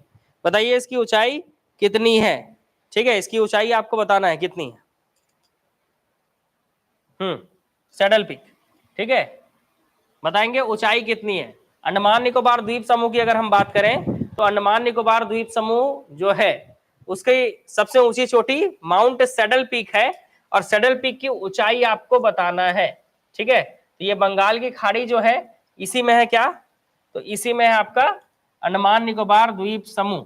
ठीक है, तो ये 1 2 3 4 और फिर 1 2 3, और ये है 10 डिग्री चैनल, इन दोनों के बीच में 10 डिग्री चैनल है। ऊपर वाले को अंडमान कहते हैं और नीचे वाले को निकोबार कहते हैं। तो एक्चुअल में भारत में कहाँ है, तो इस हिस्से में, बंगाल की खाड़ी वाले हिस्से में अंडमान निकोबार द्वीप समूह है, बंगाल की खाड़ी वाले हिस्से में अंडमान निकोबार द्वीप समूह है भाई, ये है अंडमान निकोबार द्वीप समूह। ठीक है, इसी में सबसे ऊंची चोटी जो है सैडल पीक है। ऊंचाई बताइए कितना है? 732। बहुत बढ़िया आंसर है 732। कितना? 732। आगे भी बोल दो मीटर, है ना, किलोमीटर में थोड़े ना बताएंगे। तो याद रखना अंडमान निकोबार द्वीप समूह की सबसे ऊंची चोटी का नाम है सैडल पीक, जिसकी ऊंचाई है 732 मीटर। याद रखेंगे 732 मीटर। ठीक है, अगले प्रश्न की ओर चलते हैं। नेक्स्ट क्वेश्चन, पूर्वी हिमालय की तुलना में ट्री लाइन ऊंचाई मान पश्चिमी हिमालय में क्या होता है? कम होता है, ज्यादा होता है, वैसे का वैसा ही रहता है? क्या है आंसर? तो सीधी सी बात है, अगर बात करें हिमालय की, ठीक है, आप बताइए क्या होगा? ये रहा आपका हिमालय। तो हिमालय की अगर बात करें हम, तो ये आप हिमालय बना रहे हो, ठीक है। तो आप ये बताओ कि जो वृक्ष हैं, जो पेड़ पौधे हैं, वो यहां पर ज्यादा ऊंचाई पर है कि यहां पर ज्यादा ऊंचाई पर है? मतलब ये आपका पूर्वी हिमालय हुआ, ठीक है जी, और ये हुआ आपका पश्चिमी हिमालय। ये हुआ आपका क्या? पश्चिमी हिमालय। ठीक है, तो पूर्वी और पश्चिमी हिमालय। इतना तो पता है ना, भारत के उत्तरी हिस्से में है हिमालय। तो ये हिमालय का पूर्वी हिस्सा हुआ और ये हुआ पश्चिमी हिस्सा। ठीक है, बी कम है। बहुत बढ़िया। क्योंकि क्यों कम है जी, है ना, इसका क्या कारण है कम होने का, है ना? इसके कम होने का क्या कारण है? कम है तो कम क्यों? क्योंकि आप देखो पूर्वी हिमालय की तुलना में ट्री लाइन जो है पश्चिमी हिमालय में कम होता है। क्यों? समझना। तो यहाँ पर जो भी पेड़ पौधे हैं, और यहाँ पर जो भी पेड़ पौधे हैं, याद रखना, यहाँ पर जितना ऊपर जाओगे, पहाड़ों के ऊपर जैसी जाओगे, तो पूरा बर्फ से ढका हुआ है। पेड़ कहाँ से उगेगा? समझ रहे हो? तो यहाँ पर अधिक ऊंचाई पर जाने पर क्या होता है, हिमालय में इस तरफ अधिक ऊंचाई पे जाने पे पूरा बर्फ से ढका हुआ है। पूरा पूरा का पूरा जो है बर्फ से ढका हुआ है। वहां पेड़ पौधा कहाँ मिलेगा जी? पूरा बर्फ है। ठीक है, पूरा ग्लेशियर ही ग्लेशियर है। इस कारण यहाँ पर पेड़ पौधे जो है पहाड़ों के नीचे नीचे हिस्से वाले में, नीचे नीचे हिस्से में रहते हैं। इस कारण यहाँ पर ट्री लाइन कम होता है। यहाँ का ट्री लाइन ज्यादा ऊंचा रहता है। ऊंचे पर्वतों पर भी यहाँ क्या है, पहाड़। यहाँ पर ऊंचे पहाड़ों पर, पर्वतों पर भी वृक्ष है, लेकिन पीछे पश्चिमी हिमालय में नहीं है। क्यों? क्योंकि पश्चिमी हिमालय में पर्वतों के ऊपर क्या भरा हुआ है? पूरा बर्फ भरा हुआ है। पूरा ग्लेशियर, पूरा बर्फ का टुकड़ा, पूरा ग्लेशियर बर्फ जमा हुआ है पूरा। तो वहां बर्फ में आप नहीं जिंदा रह पाओगे, पेड़ पौधे कैसे जिंदा रहेंगे, सोचो। ठीक है, हाँ, बर्फ के कारण कम वृक्ष। ठीक है, कॉन्सेप्ट समझोगे, भूगोल आसान हो जाएगा। निम्नलिखित में से कौन सी मिट्टी चाय बागानों के लिए उपयुक्त है? बताइए, चाय बागानों के लिए कौन सी मिट्टी उपयोग में लाई जाती है ना? आपको बताना है कि चाय बागानों के लिए कौन सी मिट्टी उपयोग में लाई जाती है। बताइए, इसमें से कौन सी मिट्टी चाय बागानों के लिए उपयोग में लाई जाती है? अम्लीय, क्षारीय, जलोढ़ या रेगुर? हाँ, अब थोड़ा फास्ट चलेंगे, है ना, क्योंकि मिट्टी वाला क्वेश्चन आ गया ना, जल्दी जल्दी निकल लेंगे। अम्लीय, बहुत बढ़िया। तो याद रखना, चाय के बागानों के लिए कौन सी मिट्टी उपयुक्त है? अम्लीय मिट्टी उपयुक्त है। ठीक है, चाय के बागानों के लिए अम्लीय मिट्टी उपयुक्त है। ठीक, रेगुर नहीं यार, अम्लीय। निम्न में से किसे जंगल की आग कहा जाता है? बताओ, किसको जंगल की आग कहते हैं? किससे जंगल में आग लग जाता है भाई? बताएंगे इसमें से किसे जंगल की आग कहा जाता है? कौन सा है भाई इसमें से? ABCD कभी ना कभी आपने पढ़ा होगा या सुना होगा। जंगल की आग। 18वें क्वेश्चन का आंसर बताइए जल्दी। कैसे 17 में अटके हो जी? ABCD, जंगल की आग किसे कहा जाता है?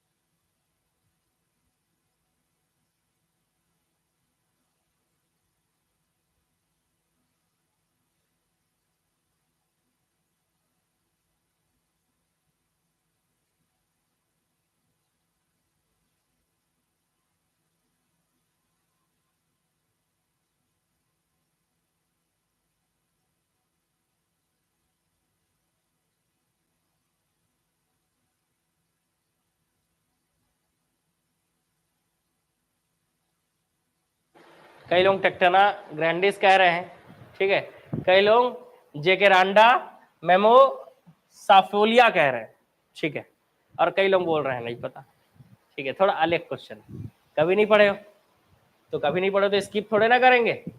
हाँ, और कोई जो बता सके कि जंगल की आग किसे कहते हैं? कोई व्यक्ति जो बता सके कि जंगल की आग किसे कहते हैं, बताइए, जंगल की आग किसे कहते हैं?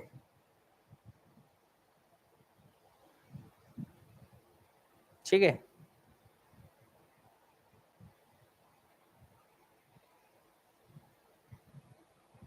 उसका हिंदी नाम ढूंढ रहा हूं जी मैं।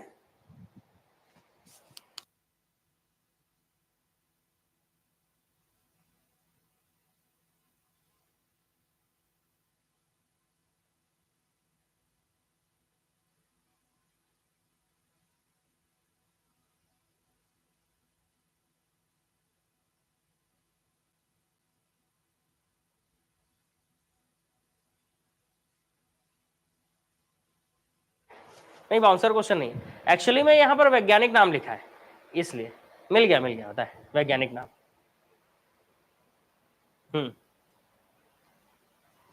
ठीक है, नहीं तो याद रखना, जंगल की आग पलाश के पेड़ को कहा जाता है जिसका वैज्ञानिक नाम ब्यूटिया मोनोस्पर्मा है। ये तो पता था कि ब्यूटिया मोनोस्पर्मा है, लेकिन इसका हिंदी में क्या कहते हैं? तो पलाश, है ना। हाँ, तो याद रखेंगे प्लास, ठीक है, ये सारे वैज्ञानिक नाम है, ठीक है। अगर आपको सारे वैज्ञानिक नाम जानना है तो टेक्टोना ग्रांडिस सर्च कर लेना तुरंत बोल के, ये सारे को भी आप सर्च कर लेना, ठीक, मिल जाएगा, ठीक, तो वो आप सर्च कर लेना, दिमाग चकराने वाली बात नहीं है। एक्चुअली में यहाँ पर वैज्ञानिक नाम लिखा था, ठीक है, एक्चुअली में क्या है, यहाँ पर वैज्ञानिक नाम लिखा था। तो जंगल की आग प्लास को कहा जाता है जिसका वैज्ञानिक नाम जो है वो ब्यूटिया मोनोस्पर्मा है ना। हाँ, बाकी सब वैज्ञानिक नाम ही लिखे हुए हैं, आराम से आप ढूंढ सकते हो, ठीक है। तो याद रखेंगे किसे जंगल की आग कहा जाता है, तो प्लास, ये तो आसान क्वेश्चन हो जाएगा, लेकिन यहाँ पर ब्यूटिया मोनोस्पर्मा जो है इसका वैज्ञानिक नाम है, क्या जी, वैज्ञानिक नाम है इसका। ब्यूटिया स्पर्मा की बात करें तो ये जो है प्लास का क्या है, वैज्ञानिक नाम है। तो वैज्ञानिक नाम पूछ दिया था, इसीलिए जो है आप लोग क्या हो गए, कंफ्यूज हो गए थे, ठीक है, नहीं तो आप डायरेक्ट आंसर ले सकते थे, ठीक है। हाँ, चलो आगे बढ़ेंगे।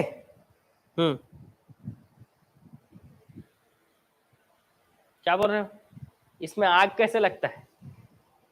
एक्चुअली में इसका जो फूल होता है ना, फूल जो होता है वो लाल लाल कलर का होता है जी, ठीक है, मैं दिखा देता हूं आपको। एक्चुअली में इसका जो फूल होता है ना वो एकदम लाल लाल कलर का होता है, जो दूर से बिल्कुल आग के जैसा दिखता है, कुछ इस तरह से, ठीक है, इसलिए इसको जंगल की आग कहते हैं। दिख रहा है? ठीक, आगे बढ़े।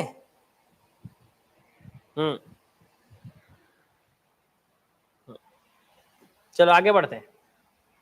नेक्स्ट, रॉल किससे प्राप्त होता है? रॉल तो पता नहीं, लेकिन इंग्लिश में जो है लिखा हुआ है रेजिन, जिससे हमको समझ में आ गया कि रेजिन किससे प्राप्त होता है। बताइए, रेजिन किससे प्राप्त होता है? रॉल या रेजिन किससे प्राप्त होता है?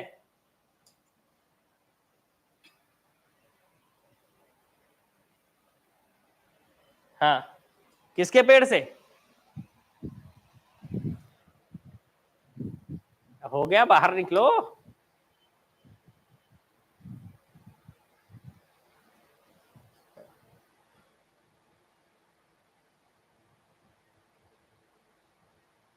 चीड़, बहुत बढ़िया, सही आंसर। तो रेजिन जो प्राप्त होता है वो चीड़ के वृक्ष से प्राप्त होता है। किससे? चीड़ के वृक्ष से प्राप्त होता है। नेक्स्ट क्वेश्चन, भारत का सबसे शुष्क भाग बताइए, जो सूखा है, बिल्कुल सूखा भाग, भारत का सबसे शुष्क भाग, बहुत बढ़िया, सही आंसर, जैसलमेर, राजस्थान। सीधी सी बात है, राजस्थान में थार का रेगिस्तान है, तो आंसर वही होगा। अगला, भारत के किस राज्य में सर्वाधिक वर्षा होती है? बताइए। चेरापूंजी मासिम राम सुने हो? मासिम राम जहां पर सबसे ज्यादा वर्षा होती है, तो वही पूछा जा रहा है कि भारत के किस राज्य में सबसे ज्यादा वर्षा होती है, तो सबसे ज्यादा वर्षा होती है मेघालय में। ठीक है, अगले क्वेश्चन की ओर चलते हैं। पौधों की सबसे अधिक जल मिट्टी किस मिट्टी से प्राप्त होता है? पौधों को सबसे अधिक जल किस मिट्टी से प्राप्त होता है, बताइए। ऐसा कौन सा मिट्टी है जो सबसे ज्यादा जल देता होगा? ए, चिकनी मिट्टी, बहुत बढ़िया, क्योंकि चिकनी मिट्टी जो है बहुत ज्यादा जल सोख के रखे रहती है, इस कारण चिकनी मिट्टी से जो है उसको ज्यादा सबसे अधिक जल प्राप्त होता है। बहुत बढ़िया, सही आंसर। देश की निम्नलिखित मिट्टियों में से किसे स्वतः जुताई वाली मिट्टी कहा जाता है ना? तो आप जानते हो कि जब धूप आता है तो इस मिट्टी में बड़ी बड़ी दरारें पड़ जाती है, और जैसे ही पानी डालते हो तो ये मिट्टी फूल जाती है, जिसको स्वेलिंग प्रॉपर्टी कहते हैं। और जब बड़ी बड़ी दरारें पड़ जाती है इसको श्रिंकेज कहते हैं। तो श्रिंकेज एंड स्वेलिंग प्रॉपर्टी के कारण बार बार दरार पड़ना, बार बार मिट्टी का फूल जाना, इससे क्या हो जाता है? जुताई खुद हो जाता है। इसी को काली मिट्टी कहा जाता है, कपास वाली काली मिट्टी। ठीक है, बहुत बढ़िया, सही आंसर। अगले क्वेश्चन की ओर चलते हैं। निम्नलिखित में से कौन से कथन उष्णकटिबंधीय सदाबहार वनों के संदर्भ में सत्य है? ये वन शीत और शुष्क प्रदेशों में पाए जाते हैं। इन वनों क्षेत्रों में वार्षिक वर्षा लगभग 200 सेंटीमीटर होती है। ये वन विरल होते हैं। गलत। उष्णकटिबंधीय अगर सदाबहार वन है, सदाबहार वन मतलब एकदम हरे भरे वन है, तो विरल तो नहीं होंगे, वन एकदम सघन होंगे, क्योंकि जहां पर पानी मिलेगा पेड़ पौधे जोरदार उगेंगे। ठीक है, तो तीसरा पॉइंट आपका गलत हो जाता है बिल्कुल। उपर्युक्त में से कोई नहीं, ये भी नहीं हो सकता। शीत और शुष्क, शुष्क प्रदेशों में सदाबहार वन कैसे पाए जाएंगे आप बताओ? थार का रेगिस्तान है, अब वहां पर सदाबहार वन एकदम हरे भरे वन कहां पाए जाएंगे? तो पहला पॉइंट भी गलत। तो सीधी सी बात है, जहां पर 200 सेंटीमीटर से अधिक वर्षा हो सदाबहार वन वहीं पाए जाएंगे। ठीक है,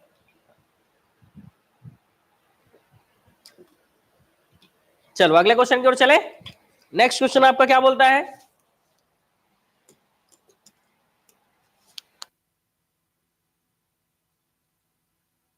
भारत में 1936 ईस्वी में स्थापित प्रथम राष्ट्रीय उद्यान कौन सा है?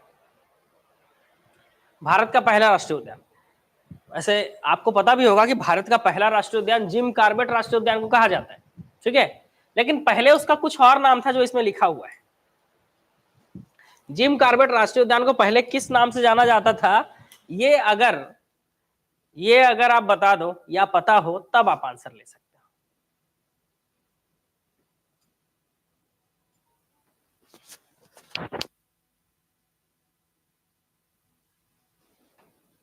हो। अच्छा,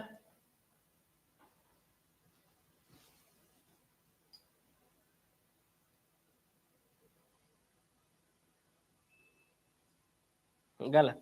जितने लोग कान्हा बोल रहे हो गलत, राजा जी बोल रहे हो गलत, भरतपुर बोल रहे हो गलत। क्योंकि जिम कॉर्बेट राष्ट्रीय उद्यान का पहले जो नाम था वो हेली राष्ट्रीय उद्यान था। जिम कॉर्बेट राष्ट्रीय उद्यान का पहले नाम क्या था? हेली राष्ट्रीय उद्यान।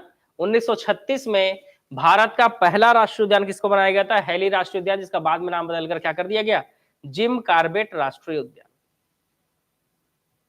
ठीक है, Jim Corbett national park. Actual में आपको जिम कॉर्बेट याद रखना है। जिम कॉर्बेट को पहले हेली नेशनल पार्क कहा जाता था, हेली राष्ट्रीय उद्यान। ठीक है, क्या कहा जाता था? हेली राष्ट्रीय उद्यान।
चलिए नेक्स्ट क्वेश्चन आपको बोलता है कि ये विशेष प्रकार के भौमिक और तटीय तंत्र है जिन्हें यूनेस्को पारिस्थितिकी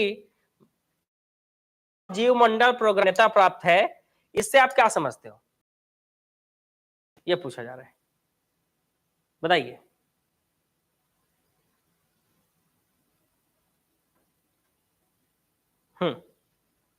ए, बी, सी, डी। ठीक है, तो यूनेस्को के man and biosphere reserve programme के अंतर्गत जो शामिल है उसे क्या कहा जाता है? आंसर, ठीक है, इसका आंसर होगा जीवमंडल निचय, मतलब बायोस्फीयर रिजर्व, जैव आरक्षित क्षेत्र।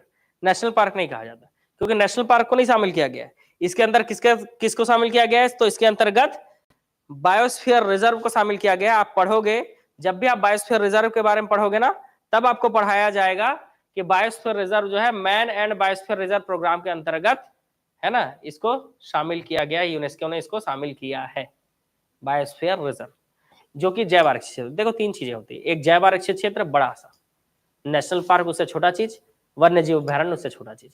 तो तीन चीजें आपको पढ़नी होती है। वन्य जीव अभ्यारण्य जिसमें मुख्य रूप से विलुप्त होते हुए जंगली जानवरों को बचाया जाता है, प्राणियों को बचाया जाता है। नेशनल पार्क में दोनों चीजें, और बायोस्फीयर रिजर्व जो है मुख्य रूप से जो एकदम विलुप्ति के कगार पर है, उसमें उस जगह को बायोस्फीयर रिजर्व बनाया जाता है ताकि उन, चाहे पौधे हों चाहे जंतु हों, उनको क्या कर सके, संरक्षण दिया जा सके। ठीक है, चलो अगले क्वेश्चन की ओर चलते हैं। नेक्स्ट क्वेश्चन हमारा क्या बोल रहा है? नेक्स्ट क्वेश्चन, निम्नलिखित कथनों पर विचार कीजिए। चलिए विचार कर लेते हैं, ये बोल रहे हैं तो कर ही लेते हैं विचार।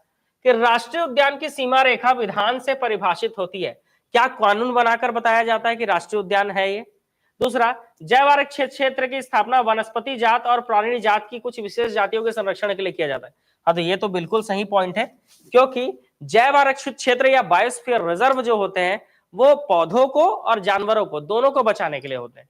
इसके अलावा वन्य जीव अभ्यारण्य में सीमित मानवीय हस्तक्षेप की अनुमति होती है। हाँ बिल्कुल, है ना, जो भी वन्य जीव अभ्यारण्य होते हैं वहां पर मनुष्यों का कुछ हद तक रहता है। ठीक है, कुछ हद तक, ठीक है। हाँ, तो इस हिसाब से अगर देखा जाए तो पहला, दूसरा और तीसरा तीनों पॉइंट सही है, क्योंकि जब भी किसी को नेशनल पार्क बनाना होता है तो बिल्कुल कानून बनाकर नेशनल पार्क बनाया जाता है। ठीक है, दूसरा पॉइंट, जो बायोस्फीयर रिजर्व होते हैं, जो जैव आरक्षित क्षेत्र होते हैं, वहां विशिष्ट प्रकार के जातियों के संरक्षण के लिए होता है, चाहे वो वनस्पति हो चाहे वो प्राणी हो कोई सा। तीसरा, वन्य जीव अभ्यारण्य में कुछ हद तक, वन्य जीव अभ्यारण्य में कुछ हद तक क्या कर सकते हैं? तो वन्य जीव अभ्यारण्य में कुछ हद तक, ठीक है, मानवीय गतिविधियों की अनुमति होती है, जैसे थोड़ा बहुत लकड़ी आप काट सकते हो, पेड़ों से फल तोड़ सकते हो, ये सारी चीजें। ठीक है, हाँ बताओ जी, ऑप्शन ठीक से नहीं दिख रहा है। अच्छा, ये लो भाई, ये लो, पढ़ लो अच्छे से।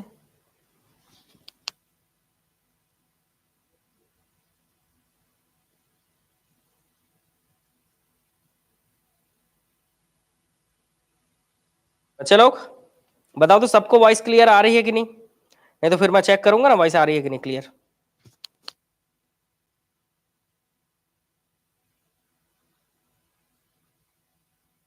मेरे में तो क्लियर है जी। ठीक है, क्लियर तो आ रहा है, आप रिज्वाइन कीजिए। देखो इतने सारे लोग बोल रहे हैं क्लियर है करके, एकदम क्लियर आ रहा है आवाज, कोई डिस्टर्बेंस है ही नहीं। चलो फैन चल रहा होता तो एक बार समझ में आता कि हाँ डिस्टर्बेंस है करके। ठीक है, फैन तो चल नहीं रहा है।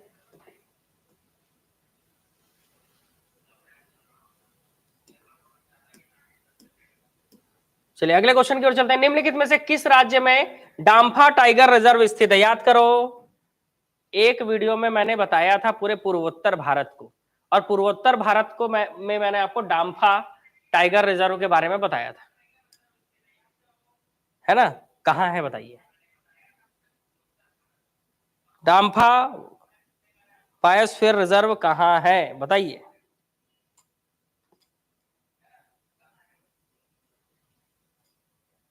मिजोरम,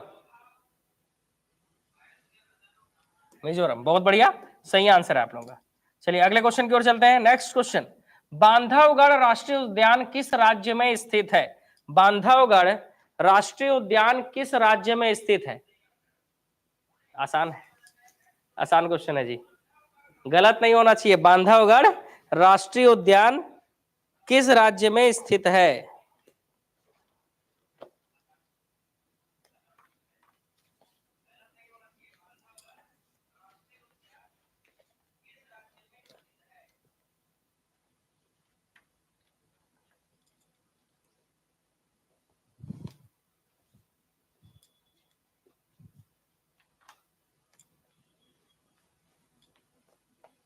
मध्य प्रदेश, बहुत बढ़िया, सही आंसर। देखो मध्य प्रदेश के कुछ राष्ट्रीय उद्यान, 10 राष्ट्रीय उद्यान याद कर लेते हैं मध्य प्रदेश में।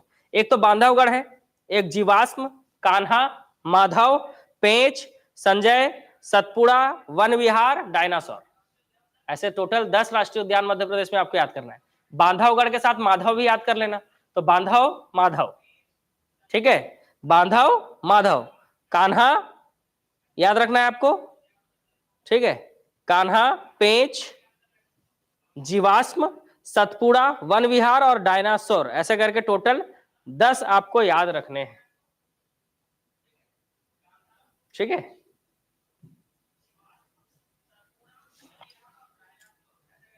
ठीक है, टोटल याद रखने हैं आपको 10। चलिए अगले प्रश्न की ओर चलते हैं, ठीक है। चलो आप लोग बोल रहे हैं थोड़ा फास्ट करने के लिए, तो अब थोड़ा फास्ट चलते हैं। भारत का सबसे बड़ा बॉटनिकल गार्डन कहाँ है? वनस्पति संग्रहालय कहाँ है? तो उत्तर है कलकत्ता, याद रखेंगे कलकत्ता। सरिस्का और रणथंभौर निम्नलिखित में से किसका सुरक्षित स्थान है? तो सीधी सी बात है, जो सरिस्का और रणथंभौर वन्य जीव अभ्यारण्य है, ये जो है बाघों के संरक्षण के लिए, किसके लिए? बाघों के लिए, ठीक है, बाघों के लिए, है ना, टाइगर के लिए। चलिए अगला क्वेश्चन, गेंडे के लिए प्रसिद्ध अभ्यारण्य कौन सा है और किस राज्य में? तो आप जानते हो एक सिंग वाला गेंडा कहां पाया जाता है? तो असम में, तो कांजीरंगा नेशनल पार्क असम, ठीक है, इसका आंसर क्या है? Kaziranga national park Assam. Next question, निम्नलिखित में से कौन भारत का कौन सा क्षेत्र उष्णकटिबंधीय सदाबहार वन के क्षेत्र से आच्छादित है? तो देखो जो भारत का पश्चिमी तट है ना, पश्चिमी घाट वाला एरिया है, इस एरिया में जो पर्वत हैं, यहाँ पर जो है जान रहे हो सबसे पहले बारिश यही होता है और बहुत झमाझम बारिश होता है, बिल्कुल। तो जहां पर बारिश झमाझम हो वहां पर सीधी सी बात है आपका क्या पाया जाएगा? सदाबहार वन पाए जाएंगे, इसलिए पश्चिमी घाट में पाया जाता है सदाबहार वन, ठीक है। चलो अगले क्वेश्चन की ओर चलते हैं। Next question, Annamalai tiger reserve किस राज्य में स्थित है? तो अन्नामलाई पर्वत, जैसे आप केरल में पढ़े हो, है ना, तो सीधी सी बात है केरल और तमिलनाडु, है ना, इसी से आपको आंसर लेना है कि अन्नामलाई केरल और तमिलनाडु। तो ये थोड़ा क्वेश्चन, अन्नामलाई पर्वत जान रहे हो केरल और तमिलनाडु के बॉर्डर पे, ठीक है। तो अब इसका जो टाइगर रिजर्व है वो कहाँ है, थोड़ा सा इंपॉर्टेंट हो जाता है, क्योंकि कई लोग इसमें आंसर केरल ले लेंगे और कई लोग इसके आंसर तमिलनाडु ले लेंगे, तो ये थोड़ा सा गलत हो सकता है, लेकिन बहुत सारे लोग सही आंसर लिए हैं तमिलनाडु, बहुत बढ़िया, सही answer Tamil Nadu. Periyar tiger reserve कहाँ है? तो पेरियार नदी आप जान रहे हो केरल में बहती है, तो सीधी सी बात है पेरियार टाइगर रिजर्व कहाँ होगा? केरल में होगा। तो पेरियार नदी केरल में बहती है, तो पेरियार टाइगर रिजर्व केरल में। मानस, तो कांजीरंगा नेशनल पार्क, मानस अभ्यारण्य, डिब्रू सैकोबा और तीनी, मानस, डिब्रू सैकोबा और काजीरंगा, ये तीनों असम में है। इसके अलावा दिहांग दिवांग जो है वो आपका कहाँ है? अरुणाचल प्रदेश में। तो इस हिसाब से मानस को पूछा है तो मानस कहाँ? असम। जैसे आपने कांजीरंगा को असम के लिए याद रखा है असम में, वैसे मानस भी असम, डिब्रूगढ़ सैकोबा भी असम, ठीक है। चलो अगला, गिर जंगल किस राज्य में स्थित है? तो जान रहे हो गिरनार पर्वत, चंद्रगुप्त मौर्य, सुदर्शन झील का निर्माण, है ना, याद आ रहा है? हाँ, तो कहाँ करवाया था उसने? गिरनार पर्वत पर, है ना, तो वहीं पर गिर जंगल है जो कि गुजरात में है। कहाँ है? गुजरात में, बहुत बढ़िया। चलो अगले क्वेश्चन की ओर चलते हैं। अगला क्वेश्चन, बांदीपुर राष्ट्रीय उद्यान किस राज्य में है? बांदीपुर राष्ट्रीय उद्यान किस राज्य में है? ठीक है, बांदीपुर राष्ट्रीय उद्यान किस राज्य में है? ठीक है, तो बांदीपुर, नागरहोल, बनेरघट्टा, ठीक है, ये सब जिस राज्य में है उस राज्य का नाम क्या है जी? तो उस राज्य का नाम है कर्नाटक, ठीक है। बहुत सारे लोग इसका सही आंसर बता रहे हैं, उस राज्य का नाम क्या है? कर्नाटक, ठीक है। कर्नाटक के 2-3 आपको मैं राष्ट्रीय उद्यान के बारे में बता दूं, तो आपने अभी बताया मैंने आपको, बांदीपुर, बनेरघट्टा, नागरहोल, अंसी, कुद्रेमुख, राजीव गांधी, है ना। कुद्रेमुख याद रखना, कुद्रेमुख, ठीक है। तो कुद्रेमुख, बन्नेरघट्टा, बांदीपुर और अंसी, कुद्रेमुख, बन्नेरघट्टा, बांदीपुर और अंसी, ये सब कर्नाटक के राष्ट्रीय उद्यान है। छत्तीसगढ़ में तो 3 ही है, इंद्रावती, संजय, इंद्रावती, गुरु घासीदास और कांगेर घाटी, 3 है, इंद्रावती, गुरु घासीदास और कांगेर घाटी। राजस्थान का तो आप जान ही रहे हो, राजस्थान का कौन कौन सा है जी। राजस्थान के जो राष्ट्रीय उद्यान है वो सरिस्का, रणथंभौर, केवलादेव घाना, डेजर्ट, मुकुंदा हिल्स, ये राजस्थान के हैं। और मध्य प्रदेश के 10 मैंने आपको बताया था, बांधवगढ़, माधव, कान्हा, जीवाश्म, पेंच, संजय गांधी, सतपुड़ा, वन विहार और डायनासोर, ऐसे 10 टोटल, ठीक है। तो ऐसे राष्ट्रीय उद्यानों को हम बढ़िया ट्रिक के माध्यम से पढ़ेंगे, है ना, क्योंकि 100 से ऊपर आपको याद करने हैं, तो 100 से ऊपर राष्ट्रीय उद्यान याद करने हैं, तो उसके लिए थोड़ा सा अलग से क्लास लेंगे उसके लिए, ठीक है। सुंदरवन या थ्योरी क्लास में मैं आपको पढ़ा दूंगा। सुंदरवन टाइगर रिजर्व किस राज्य में स्थित है, तो आप जान रहे हो सुंदरवन कहाँ है, तो सुंदरवन आपका पश्चिम बंगाल में है ना। सुंदरवन कहाँ है जी आपका, पश्चिम बंगाल में। तो सीधी सी बात है, सुंदरवन टाइगर रिजर्व भी कहाँ होगा, पश्चिम बंगाल में। इसके अलावा पश्चिम बंगाल में जल्दापारा, गोरुमारा, बुक्सा, सिंगालीला और नेवोरा घाटी, ऐसे करके टोटल 6 आपका क्या है, नेशनल पार्क है। तो इस हिसाब से सुंदरवन टाइगर रिजर्व कहाँ है, तो पश्चिम बंगाल में है, याद रखना है, कहाँ है, पश्चिम बंगाल, ठीक है। चलिए आगे बढ़ेंगे नेक्स्ट क्वेश्चन की ओर। अगला क्वेश्चन आपको बोलता है कि मेलाघाट बाघ अभ्यारण्य किस राज्य में है, मेलाघाट बाघ अभ्यारण्य, ठीक है। तो आंसर आपको लेना है मेलाघाट बाघ अभ्यारण्य, जिसको पता है बताइए आंसर।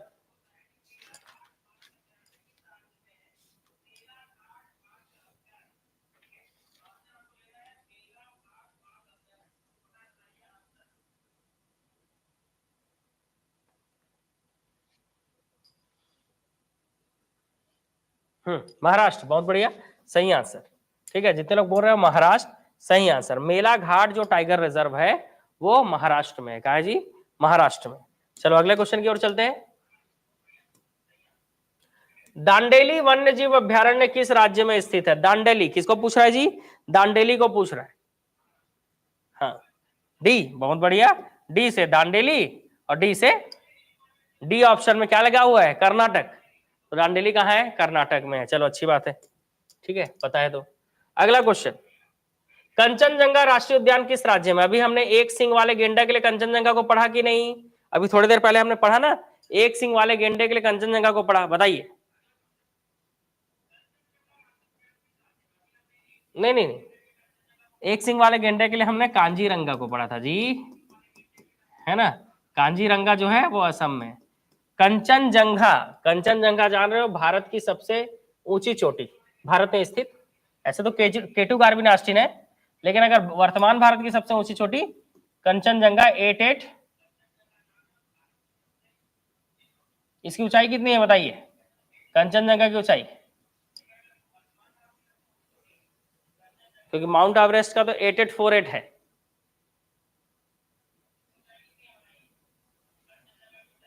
कंचनजंगा की ऊंचाई 8598, कैसे उल्टा उल्टा लिख रहा हूं जी, 8598 मीटर याद रखना है, कितना, 859, 885 बोलोगे तो वो तो माउंट एवरेस्ट से भी ऊंचा हो जाएगा।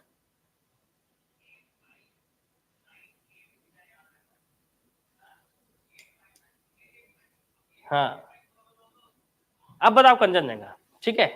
तो एक सिंग वाले गेंडे के लिए हम कांजीरंगा को याद रखते हैं, और कंचनजंगा जो है वो सिक्किम में, इसका आंसर क्या होगा, सिक्किम। कंचनजंगा कहाँ, सिक्किम, ठीक है। चलो अगले प्रश्न की ओर चलते हैं, next question. Dudhwa tiger reserve एक ही है, पूरे उत्तर प्रदेश में एक ही है, वो है दुधवा टाइगर रिजर्व, पूरे उत्तर प्रदेश में, याद रखेंगे, एक ही टाइगर रिजर्व है, वो है उत्तर प्रदेश में, मतलब पूरे उत्तर प्रदेश में एक ही नेशनल पार्क है, वो है दुधवा, बस याद रख लेना, Dudhwa tiger reserve, Dudhwa national park. पूरे उत्तर प्रदेश में आपको नेशनल पार्क याद कर रहे हैं। निम्नलिखित में से किसको भारत का पारिस्थितिक तप्त स्थल या इकोलॉजिकल हॉटस्पॉट कहा जाता है ना, इकोलॉजिकल हॉटस्पॉट कहा जाता है।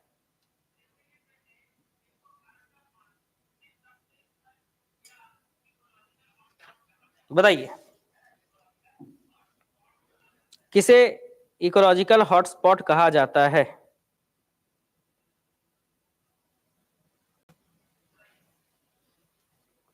तो सीधी सी बात है, जहां जैव विविधता ज्यादा पाया जाएगा उसी को हॉटस्पॉट कहा जाएगा, इकोलॉजिकल हॉटस्पॉट। तो सबसे ज्यादा बारिश हमारे यहाँ कहाँ होती है? पश्चिमी घाटों पर होती है। मतलब राज्य के हिसाब से देखा जाए तो मेघालय है, लेकिन एरिया के हिसाब से देखा जाए तो पश्चिमी घाट में झमाझम बारिश होता है, बिल्कुल ठीक है। तो जहां पर बारिश ज्यादा वहां पर प्रकार प्रकार के जीव जंतु, ठीक है, और वहां कई प्रकार की विविधता पाई जाती है। और ऐसी विविधता जब विलुप्ति के कगार पे आ जाए तो फिर उसको जो है आपका जैव आरक्षित क्षेत्र घोषित किया जाता है या हॉटस्पॉट बनाया जाता है। तो इसलिए पश्चिमी घाट हमारे यहाँ भारत में अगर हॉटस्पॉट पूछा जाए तो आंसर क्या लेंगे आप? पश्चिमी घाट। चलो अगला क्वेश्चन, दचीगाम नेशनल पार्क, बताइए, आसान क्वेश्चन है। दचीगाम नेशनल पार्क कहाँ है? जम्मू कश्मीर में है। नेक्स्ट, पन्ना राष्ट्रीय उद्यान, पन्ना, ठीक है, ये तो आसान क्वेश्चन है जी। पन्ना राष्ट्रीय उद्यान कहाँ है? आसान क्वेश्चन है आप लोगों के लिए, बताइए। मध्य प्रदेश, ठीक है, बहुत बढ़िया, पन्ना राष्ट्रीय उद्यान मध्य प्रदेश। अगला, भारत में जैव भौगोलिक क्षेत्रों की संख्या कितनी है? तो भारत में बायोस्फीयर रिजर्व की संख्या 18 है, जो कि ऑप्शन में कहीं भी नहीं लिखा है, ठीक है, याद रखेंगे। भारत में बायोस्फीयर रिजर्व्स की संख्या कितनी है? 18 है टोटल, ठीक है, ऑप्शन में नहीं है, आपको याद रखना है, कमेंट में टाइप करना है, भारत में जैव आरक्षित क्षेत्र कितने हैं? 18। कान्हा राष्ट्रीय उद्यान की अगर हम बात करें तो यहां पर एक दलदली हिरण जो है कि दुर्लभ और लगभग विलुप्त प्रजातियों को संरक्षित करने वाले राष्ट्रीय उद्यान है ना, कान्हा में, ठीक, कान्हा राष्ट्रीय उद्यान में। इसे इस रूप में भी जाना जाता है, किस रूप में जाना जाता है? बारहसिंगा, काला हिरण, चिंकारा या नीलगाय, किसके रूप में? बताइए। दलदली हिरण, ए बी सी डी। हाँ भाई, मध्य प्रदेश वाले बताओ क्या होगा आंसर? ए, ठीक है, इसको बारहसिंगा के रूप में भी जाना जाता है। किसके रूप में जाना जाता है? बारहसिंगा। अगला, जैव मंडल में सभी जीवित जातियां जीवित रहने के लिए एक दूसरे पर परस्पर संबंधित रहती है। इस जीवन आधारित तंत्र को इको तंत्र कहा जाता है, परितंत्र कहा जाता है, इकोसिस्टम कहा जाता है। आसान क्वेश्चन है, कई लोग पहले से ही आंसर दे दिए पूछने से पहले कि क्या आएगा आंसर? इकोसिस्टम। चलो अगले क्वेश्चन की ओर चलते हैं। नेक्स्ट क्वेश्चन, नेपाल में कौन सा राष्ट्रीय उद्यान भारत के वाल्मीकि राष्ट्रीय उद्यान का विस्तार है? देखो, भारत और नेपाल जुड़े हुए हैं। अब भारत में जो वाल्मीकि राष्ट्रीय उद्यान है उसका विस्तार नेपाल में है, मतलब उसका विस्तार नेपाल में भी है, तो नेपाल में उसको किस नाम से जाना जाता है पूछा जा रहा है, ठीक है। चार ऑप्शन, पहले ही ऑप्शन सही है, चितवन राष्ट्रीय उद्यान, आंसर तो पहले ही सही है, तो चारों ऑप्शन देखकर क्या करोगे?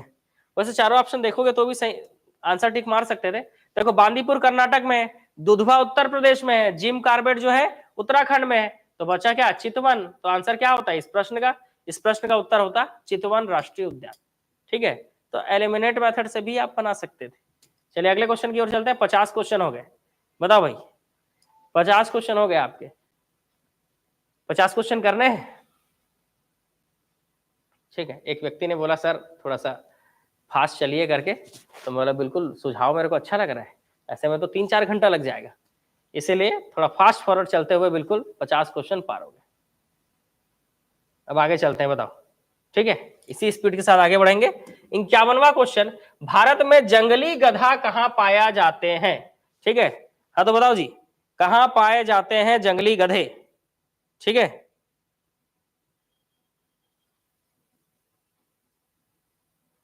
जंगली गधे कहां पाए जाते हैं?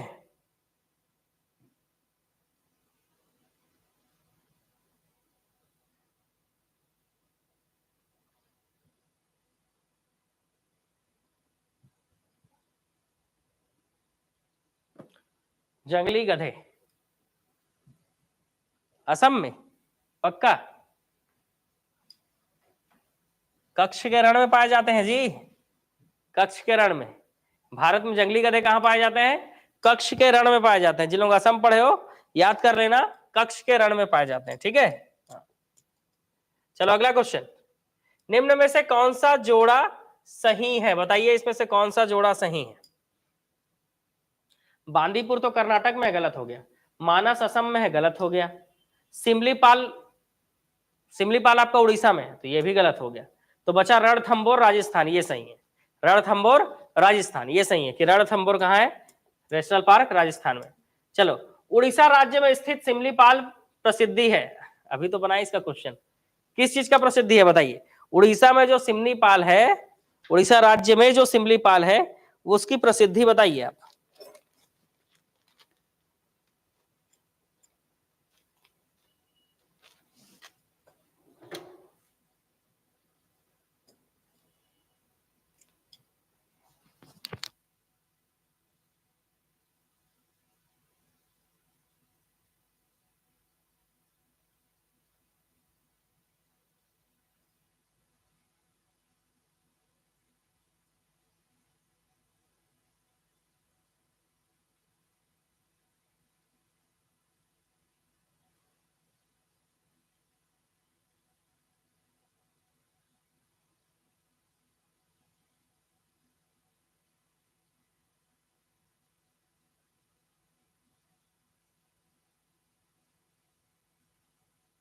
बताओ जी। सिमलीपाल सफेद तेंदुआ एक वन्य जीव अभ्यारण्य, ठीक है। चलिए अगले प्रश्न की ओर चलते हैं, नेक्स्ट क्वेश्चन। निम्नलिखित में से वे राज्य कौन से हैं जिनमें अगस्त मलई बायोस्फीयर रिजर्व है। वो राज्य बताइए। अगस्त मलई, अगस्त मलई, देखो मलई वाला आ गया मतलब नीचे आएगा, सीधी सी बात है, ठीक है। अब नीचे के कौन कौन से राज्य ले सकते हो आप बताओ। तो केरल, केरल के बगल में राज्य तमिलनाडु, तो केरल और तमिलनाडु के बीच में होगा, तो आंसर क्या होगा, केरल और तमिलनाडु, ठीक है, बहुत बढ़िया। इसका कोई मतलब थ्योरी नहीं है, नहीं तो थ्योरी कराता। भारत में सबसे पहला बायोस्फीयर रिजर्व, अच्छा क्वेश्चन आया। भारत का पहला बायोस्फीयर रिजर्व, चारों ऑप्शन में आपको दिखा रहा हूं, आपको देखकर बताना है इसमें से भारत का पहला बायोस्फीयर रिजर्व, ठीक है। कमेंट करके आंसर बताएंगे, भारत का इसमें से पहला बायोस्फीयर रिजर्व कौन सा।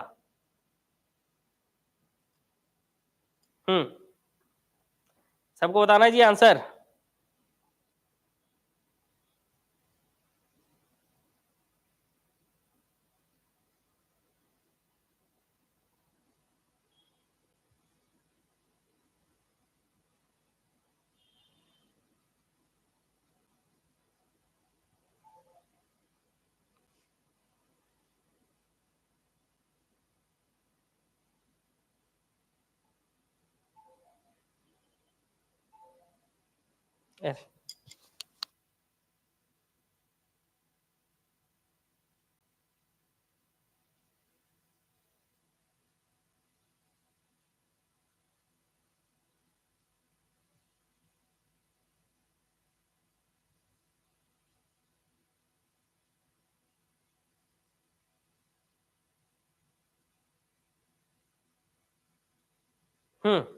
तो भारत का पहला बायोस्फीयर रिजर्व कौन सा है, तो भारत का पहला बायोस्फीयर रिजर्व नीलगिरी, 1986, 1986 में नीलगिरी को भारत का पहला बायोस्फीयर रिजर्व बनाया गया था, ठीक है। नौकरेक कहाँ है, चलो बता देता हूं। जो नौकरेक बायोस्फीयर रिजर्व है ना, ये मेघालय में है ना, मेघालय, याद रखेंगे, मेघालय, मेघारोक लिखा गया था, मेघालय। नाकरेक बायोस्फीयर रिजर्व जो है वो मेघालय में, ठीक है। हाँ। नीलगिरी बायोस्फीयर रिजर्व जो है ये तमिलनाडु में, ठीक है, 1986, ठीक है भाई, डाउट क्लियर। नाकरेक कहाँ, मेघालय। पेरियार तो आप जान रहे हो नेशनल पार्क है, वो केरल में है, और कान्हा नेशनल पार्क जो है वो मध्य प्रदेश में, ठीक। ये सब चीज पढ़ चुके हैं ना, इसीलिए सबको एक्सप्लेन नहीं कर रहा हूँ, क्योंकि क्वेश्चन भी कंप्लीट कर रहे हैं ना, 100 क्वेश्चन कंप्लीट भी करने हैं। कांगेर घाटी नेशनल पार्क, आप छत्तीसगढ़ से आप आंसर तो आप आसानी से ले सकते हो। वैसे भी 3 ही नेशनल पार्क है, इंद्रावती, गुरु घासीदास और कांगेर घाटी नेशनल पार्क, 3 नेशनल पार्क है, तो आंसर क्या आएगा, छत्तीसगढ़। अगला क्वेश्चन, सुल्तानपुर पक्षी विहार किस राज्य में, हाँ ये अच्छा क्वेश्चन है भाई, इसका आंसर बताइए। सुल्तानपुर पक्षी अभ्यारण्य किस राज्य में है। इसका आंसर सबको बताना है, सुल्तानपुर पक्षी अभ्यारण्य किस राज्य में है।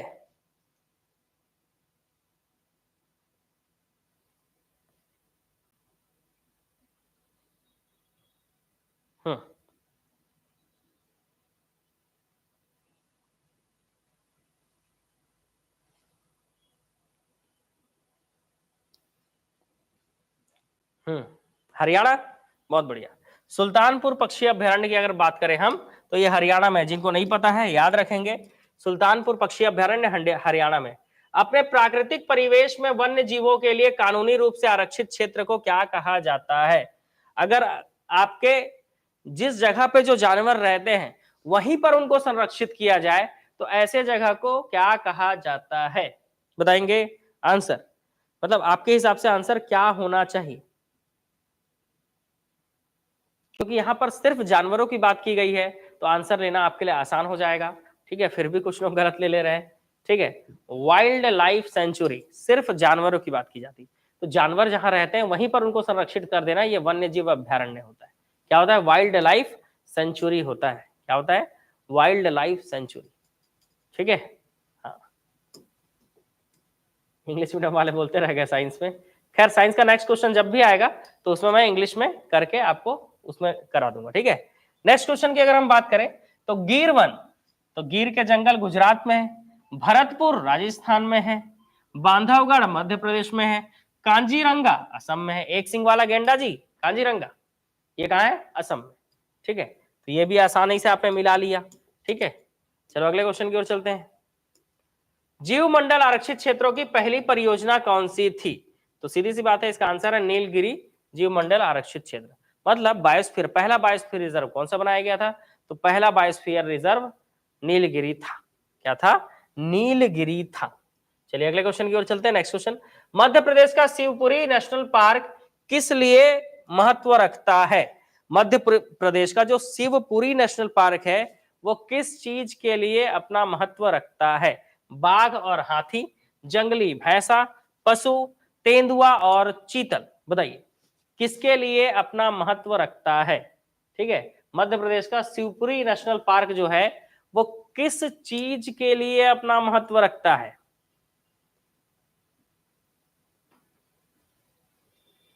बताइए।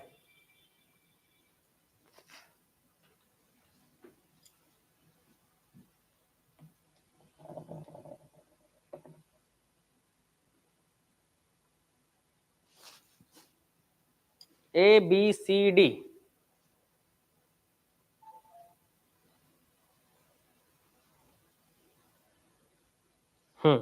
चलिए आप लोग अपना आंसर बता दिए। ठीक है, याद रखना इसका आंसर है, जो बहुत सारे लोग सही ले रहे हैं, वो है तेंदुआ और चीतल। ठीक है, तो शिवपुरी नेशनल पार्क किसके लिए अपना महत्व रखता है? तो तेंदुआ और चीतल। ठीक है, वन्य प्राणी अधिनियम 1972 के संबंध में नीचे गए कथनों में से कौन से सही है? बताइए, चार ऑप्शन आपके सामने, इसमें से कौन सा सही है? यह अधिनियम वन्य प्राणियों के संरक्षण की कानूनी रूपरेखा तैयार करता है, बिल्कुल सही। इस अधिनियम से नेशनल पार्क, पशु विहार जैसे संरक्षित क्षेत्रों को कानूनी मान्यता प्रदान की गई, बिल्कुल सही। तो ये दोनों सही है। उत्तर क्या होगा? ए और बी दोनों सही है। ठीक है, देखो 60 क्वेश्चन हो गए भाई, है ना? 40 क्वेश्चन और बचे हैं, 100 क्वेश्चन आज कंप्लीट करना है भाई हमको। ठीक है, चलो नदी वाला क्वेश्चन आ रहा है। निम्न में से कौन सी नदी ज्वार नदमुख या एस्चुरी बनाती है? तो याद रखना, अगर नदी ऐसे बह रही है और क्या कर रही है, जैसे पानी का बॉटल आप गिरा दो तो नदी मतलब पानी ऐसे बहेगा और बीच में जो जगह फंसेगा ये कुछ डेल्टा जैसा बनाएगा, तो इसको कहा जाता है डेल्टा। ठीक है, लेकिन अगर पानी के बॉटल को आप ऊपर से गिरा रहे हो तो जहां भी गिरेगा वहां पर क्या बना देगा? गड्ढा।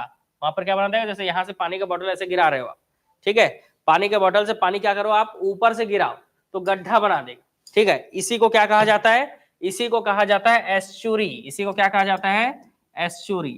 और पानी के बोतल को लुढ़का दोगे तो अलग अलग धाराओं में पानी बढ़ जाएगा, तो बीच में जो जमीनी हिस्सा बचता है इसी को कहा जाता है डेल्टा।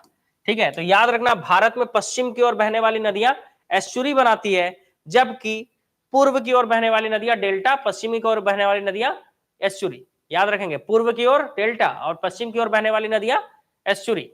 ठीक है, तो इस हिसाब से गंगा, गोदावरी, महानदी ये सब पूर्व की ओर बहती हैं, तो गलत, ये जो है डेल्टा बनाएंगे ये सब नदियां। ताप्ती नदी पश्चिम की ओर बहती है, इसलिए ताप्ती नदी क्या बनाती है? एस्चुरी बनाती है। ठीक है, ताप्ती नदी क्या बनाती है? एस्चुरी बनाती है।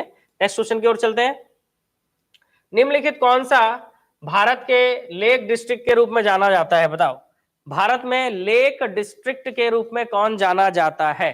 तालाबों की राजधानी, लेक डिस्ट्रिक्ट। नैनीताल, शिमला, सिक्किम, माथेरान। माथेरान कहाँ है जी? माथेरान जो है महाराष्ट्र में, ठीक है, बढ़िया घूमने लायक जगह है, लेकिन ये तालाब के लिए नहीं है। बताइए क्या आंसर लेंगे?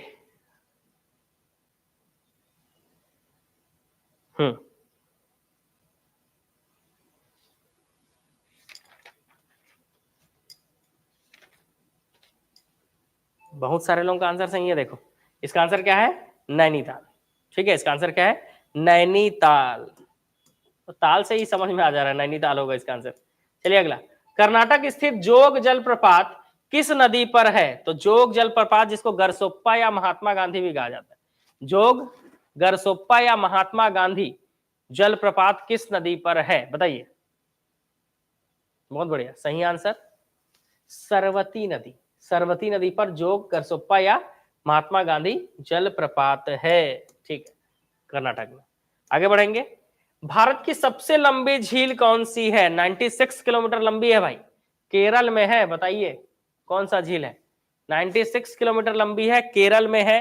बताइए भारत की, वो भारत की सबसे लंबी झील है, कौन सी झील है?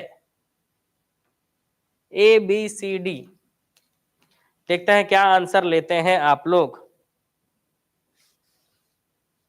डी, बेम्बनाद। तो बेम्बनाद झील केरल में है, भारत की सबसे लंबी झील है, 96 किलोमीटर इसकी लंबाई है। इसकी लंबाई कितनी है जी? तो इसकी लंबाई है 96 किलोमीटर, याद रखेंगे 96 किलोमीटर। निम्नलिखित में से कौन सी नदी ज्वार नदमुख मतलब एस्चुरी बनाती है? बताइए इसमें से। तो पूर्व की ओर बहती है, कृष्णा नहीं बनाएगी, महानदी नहीं बनाएगी, गोदावरी नहीं बनाएगी, क्योंकि पूर्व की ओर बहने वाली नदियां डेल्टा बनाती है। तो कौन बनाएगा? नर्मदा, क्योंकि नर्मदा भारत में पश्चिम की ओर बहने वाली सबसे लंबी नदी है, और सबसे बड़ा एस्चुरी कोई बनाता है तो वो नर्मदा नदी। सबसे बड़ा एस्चुरी किस नदी का बनता है? तो नर्मदा नदी का बनता है। ठीक है, जिसकी लंबाई 13-12, एकदम आसान है, 13-12 किलोमीटर। नर्मदा नदी की लंबाई कितनी है जी? तो नर्मदा नदी की लंबाई 1312 किलोमीटर है। ठीक है, आपको याद रखना है नर्मदा नदी की लंबाई। मध्य भारत से निकलकर यमुना गंगा में मिलने वाली नदी निम्न में से कौन सी है? तो मध्य भारत से यमुना गंगा में मिलने वाली नदी कौन सी है? ठीक है, यमुना तो बीच से निकलती है जो, है ना, केन और बेतवा निकलती है, तो आंसर होगा बेतवा। कई लोग बता भी रहे हैं, नहीं सही आंसर है बेतवा नदी, सही आंसर है आपके, ऐसा नहीं है, गलत नहीं है। चलिए अगले क्वेश्चन की ओर चलते हैं। दामोदर नदी को बंगाल का शोक कहा जाता है, क्योंकि, अब कहा जाता था पहले, है ना, ऐसा बोल सकते हैं कहा जाता था, क्यों? दामोदर नदी को बंगाल का शोक क्यों कहा जाता था? क्योंकि अब तो ये झारखंड का वरदान बन गया है भाई, बिल्कुल, क्योंकि इसकी छोटी छोटी नदियों पर क्या बना दिए गए? बहुत सारे डैम बना दिए गए हैं। ठीक है, छोटे छोटे बहुत सारे डैम बना दिए गए हैं, जिसके कारण पानी को रोक के रख लेते हैं, सिंचाई के लिए भी काम आता है और फैक्ट्रियों के लिए भी काम आता है। क्योंकि इस नदी पर जब बाढ़ आता था, ठीक है, इस नदी पर जब बाढ़ आता था तो अपने साथ बहुत सारे लोगों को लेकर चले जाती थी ये नदी। ठीक है, तो एकदम तबाही मचा देती थी कौन? दामोदर नदी, बिल्कुल दम लगाकर, समझ रहे, इसके दम के आगे सब फीके पड़ जाते थे एक टाइम पे। प्रायद्वीपीय भारत की सबसे लंबी नदी कौन सी है? अगर प्रायद्वीपीय भारत की बात करें तो गोदावरी, कृष्णा और कावेरी, है ना, गोदावरी, कृष्णा और कावेरी, ये 3 नदियां हैं, और गोदावरी के ऊपर है महानदी, ये है महानदी। अगर महानदी की बात करें तो 858 किलोमीटर इसकी लंबाई है, गोदावरी की 1465 किलोमीटर है। ठीक है, और उसे वैसे ही कृष्णा और कावेरी है।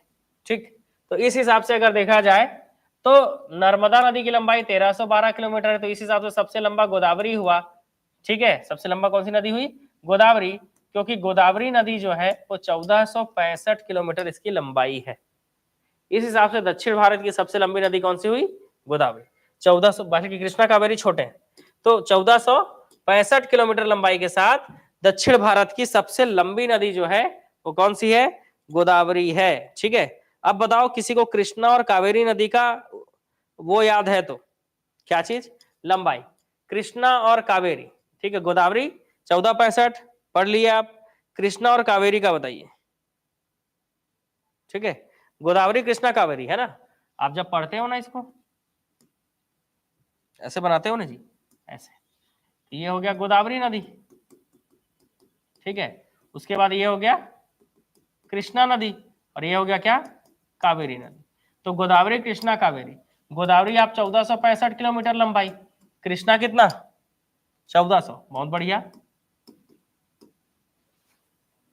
ठीक है, उसके बाद कावेरी नदी की अगर हम बात करें तो कावेरी नदी 800 किलोमीटर।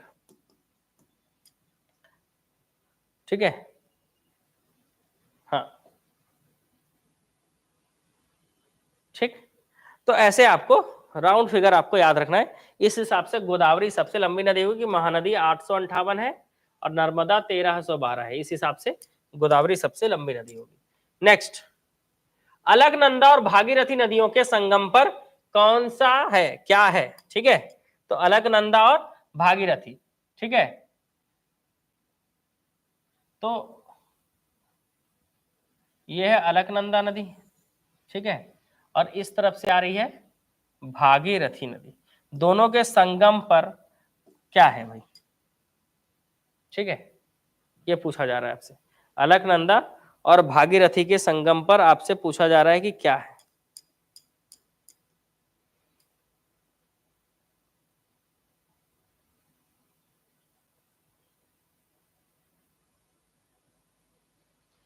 ठीक, सातोपथ हिमानी से निकली अलकनंदा, ठीक है, कौन सा ग्लेशियर है? सातोपथ हिमानी, सातोपथ हिमानी से निकली अलकनंदा, और गंगोत्री ग्लेशियर, गंगोत्री ग्लेशियर गोमुख नामक जगह से निकली भागीरथी नदी, है ना।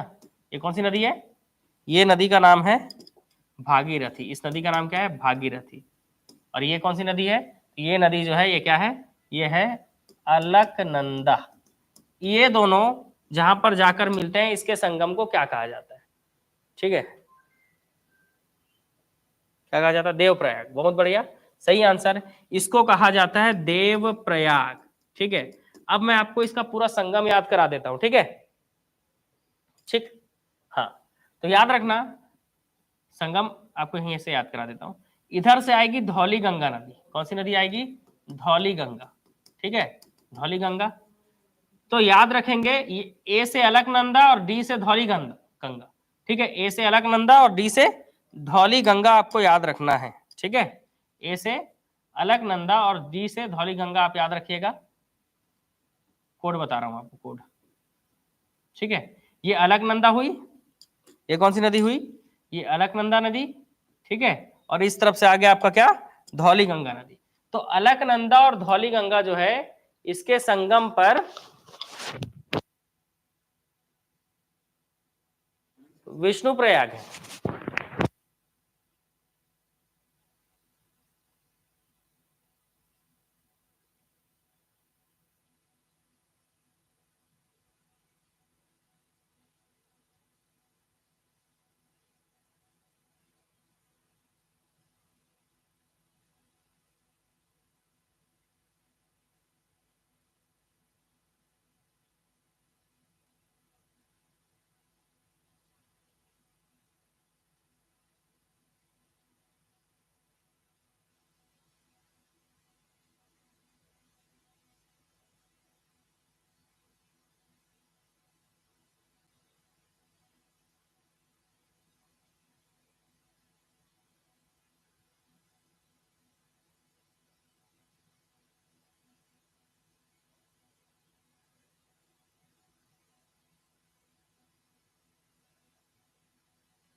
हाँ जी, तो यहां पर आपको याद रखना है ए डी वी, वी से याद रखना है आपको विष्णु प्रयाग।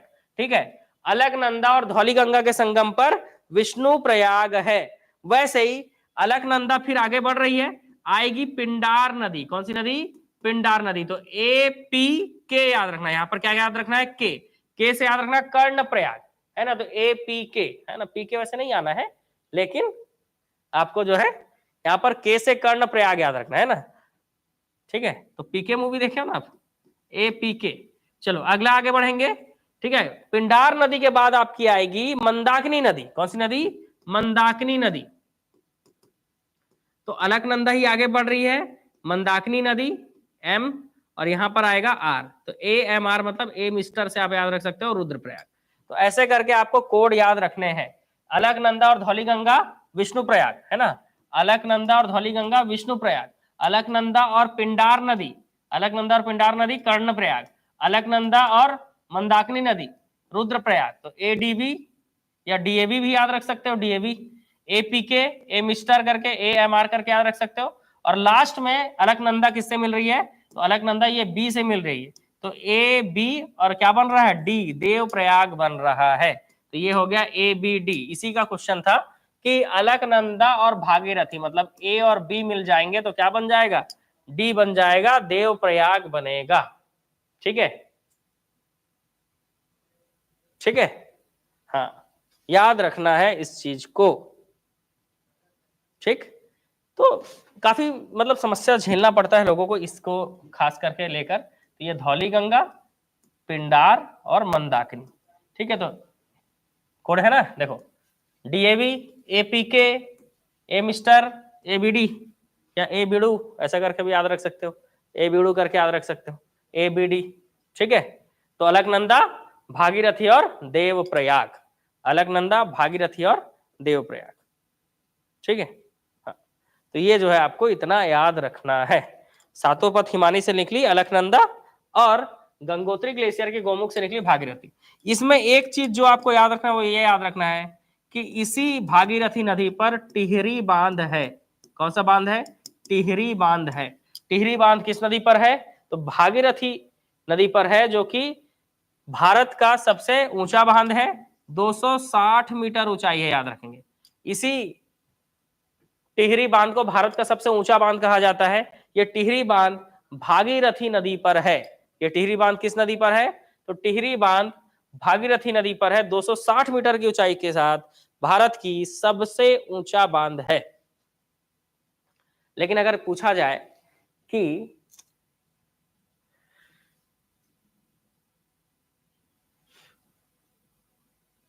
उत्तराखंड में, हाँ उत्तराखंड में ही है जी, 260 मीटर ऊंचाई के साथ। अगर आपसे यह पूछा जाए कि सबसे बड़ा ग्रेविटी डैम कौन सा है, तब आपको भाखड़ा आंसर लेना है। ठीक है, तो ये आपको याद रखना है। आगे बढ़े, बताइए। 70 क्वेश्चन हो गए जी, 30 क्वेश्चन अभी भी बचे हैं। आप बोलो तो कंप्लीट करें, नहीं तो जय माता दी बोलते हुए आगे बढ़ें। ठीक है, क्या बोलते हैं? वैसे उत्साह बरकरार है आप लोगों का, क्योंकि स्टार्टिंग में ही मैंने समझा दिया था कि अगर आप लोगों का उत्साह बरकरार नहीं दिखा तो दिवाली आप मनाओगे तो दिवाली हम भी मनाएंगे। लेकिन अगर मैं आप लोगों के लिए मेहनत कर रहा हूँ, आप लोगों के लिए क्लास लेके आ रहा हूँ 100 क्वेश्चन का, तो आपको भी क्लास में बने रहना पड़ेगा। ठीक है, नहीं तो जय माता दी। चलो अगले क्वेश्चन की ओर चलते हैं। नेक्स्ट क्वेश्चन, तिब्बत में सांगपो कहलाने वाली नदी कौन सी है? स्टार्टिंग में ही पढ़ा दिया। तिब्बत में जिसको सांगपो कहा जाता है, भारत में उसको क्या कहा जाता है? ब्रह्मपुत्र कहा जाता है। ठीक है, निम्नलिखित में से कौन सी दो भारत राज्यों की सीमा पर स्थित झील है? तो वो झील है पुलिकट। आंध्र प्रदेश और तमिलनाडु के बॉर्डर पर जो झील है उसका नाम है पुलिकट। ठीक है, उसका नाम क्या है? पुलिकट झील। प्रायद्वीपीय भारत के निम्नलिखित में से कौन सी नदी अरब सागर में नहीं मिलती? तो पेरियार अरब सागर की तरफ चले जाती है, नर्मदा अरब सागर की तरफ, ताप्ती अरब सागर की तरफ, पश्चिम की ओर बहती है। लेकिन कावेरी, ये तीनों जो है पश्चिम की ओर बहती है। कावेरी जो है पूर्व की ओर बहती है, क्योंकि आप देखो गोदावरी, कृष्णा और कावेरी, ये कावेरी नदी है ना जी, तो पूर्व की ओर बह रही है। तो सीधी सी बात है, यही इसका आंसर होगा। ठीक है, यही क्या होगा? इसका आंसर होगा। चलो फास्ट फॉरवर्ड करना है, चलो उड़ा देता हूं बिल्कुल। कयाल क्या है? तो जो लैंगून झीलें पाई जाती है ना, केरल में जो लैंगून झील है, खारे पानी की जो झील है, उसको कयाल कहा जाता है। केरल के खारे पानी की लैंगून झीलों को कयाल कहा जाता है। ठीक है, अगला, सिंधु नदी का उद्गम कहां से होता है? तो सीधी सी बात है, सिंधु नदी का उद्गम कैलाश पर्वत माला के पास मानसरोवर झील से होता है। कैलाश पर्वत माला के समीप मानसरोवर झील से होता है। अरुणाचल प्रदेश में प्रवेश करने पर ब्रह्मपुत्र नदी को किस नाम से जाना जाता है? अच्छा क्वेश्चन है। अरुणाचल प्रदेश में जैसे ही प्रवेश करती है ब्रह्मपुत्र नदी, इसको किस नाम से जाना जाता है? तो मैंने बताया ना, सांगपो, तिब्बत में सांगपो, अरुणाचल प्रदेश में दिहांग और असम में ब्रह्मपुत्र। स्टार्टिंग में ही मैंने बता दिया था इसके बारे में। रजरप्पा किन नदियों के संगम पर स्थित है? रजरप्पा की पूछ रहा है कि रजरप्पा जो है किन नदियों के संगम पर स्थित है, यह पूछा जा रहा है आपसे, बताइए। दामोदर और भेड़ा, बिल्कुल सही, दामोदर और भेड़ा नदी के संगम पर रजरप्पा है। ठीक है, अगला, ब्रह्मपुत्र नदी उद्गम से लेकर डेल्टा तक निम्नलिखित में से किन किन देशों से गुजरती है? तो सीधी सी बात है, सबसे पहले वो चीन से निकलती है, भारत आती है और फिर बांग्लादेश जाती है। ठीक है, तो सीधी सी बात है, चीन से निकलती है, चीन, तिब्बत, अब चीन, तिब्बत तो चीन के कब्जे में है ना जी, तो चीन से निकलती है, भारत में आती है। ठीक है, चीन में इसको, मतलब तिब्बत में इसको सांगपो कहते हैं, भारत में जैसे ही आती है तो इसको क्या कहा जाता है? दिहांग, असम में ब्रह्मपुत्र, उसके बाद ये बांग्लादेश चले जाती है नदी। तो इस हिसाब से आंसर क्या हो जाएगा? सी। ठीक है, हाँ। चलो अगले क्वेश्चन की ओर। आंसर आपको फास्ट बताना है ना, बिल्कुल। भारतीय मरुस्थल की एक महत्वपूर्ण नदी है, बताइए। मरुस्थल में बहने वाली एक महत्वपूर्ण नदी, भारत में भारतीय मरुस्थल की एक महत्वपूर्ण नदी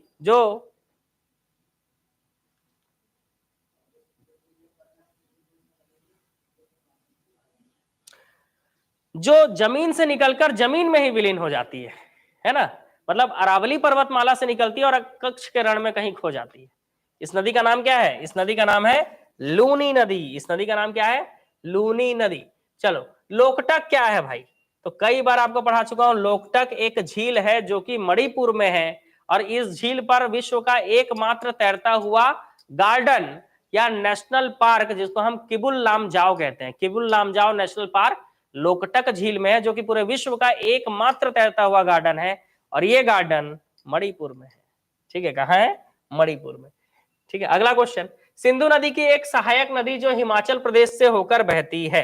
तो अगर सिंधु नदी की एक सहायक नदी की बात करें जो हिमाचल प्रदेश से होकर बहती है, ठीक है, बताओ कौन सी एक सहायक नदी है इसमें से जो हिमाचल प्रदेश से होकर बहती है? तो देखो, मानसरोवर झील के पास से एक सिंधु नदी इस तरफ चले जाती है, और इसी झील से हिमाचल प्रदेश में सिपकिला दर्रे को पार करते हुए यही नदी जो है आकर सिंधु नदी के में मिल जाती है, चिनाब नदी के माध्यम से। इस नदी को कहा जाता है सतलज नदी। इस नदी को क्या कहा जाता है? सतलज नदी, याद रखेंगे, सतलज। तो हिमाचल प्रदेश से होकर गुजरती है ये सतलज नदी, ये भी मानसरोवर झील। इस मानसरोवर झील से 3 नदियां निकलती है, ब्रह्मपुत्र उस तरफ, सिंधु ऊपर, सतलज नीचे। और ये सतलज नदी भारत में सिपकिला दर्रे से प्रवेश करती है। कौन से दर्रे से? सिपकिले दर्रे से प्रवेश करती है। चलो अगले प्रश्न की ओर चलते हैं। नेक्स्ट क्वेश्चन, चंबल नदी किन राज्यों से होकर गुजरती है? जानो, चंबल के डाकू। ठीक है, तो सीधी सी बात है, चंबल नदी पहली बात तो मध्य प्रदेश से निकलती है, मध्य प्रदेश के बाद निकलती है, मध्य प्रदेश से है, और कहां जाती है पहले? तो मध्य प्रदेश से निकलकर कहां जाती है पहले? राजस्थान।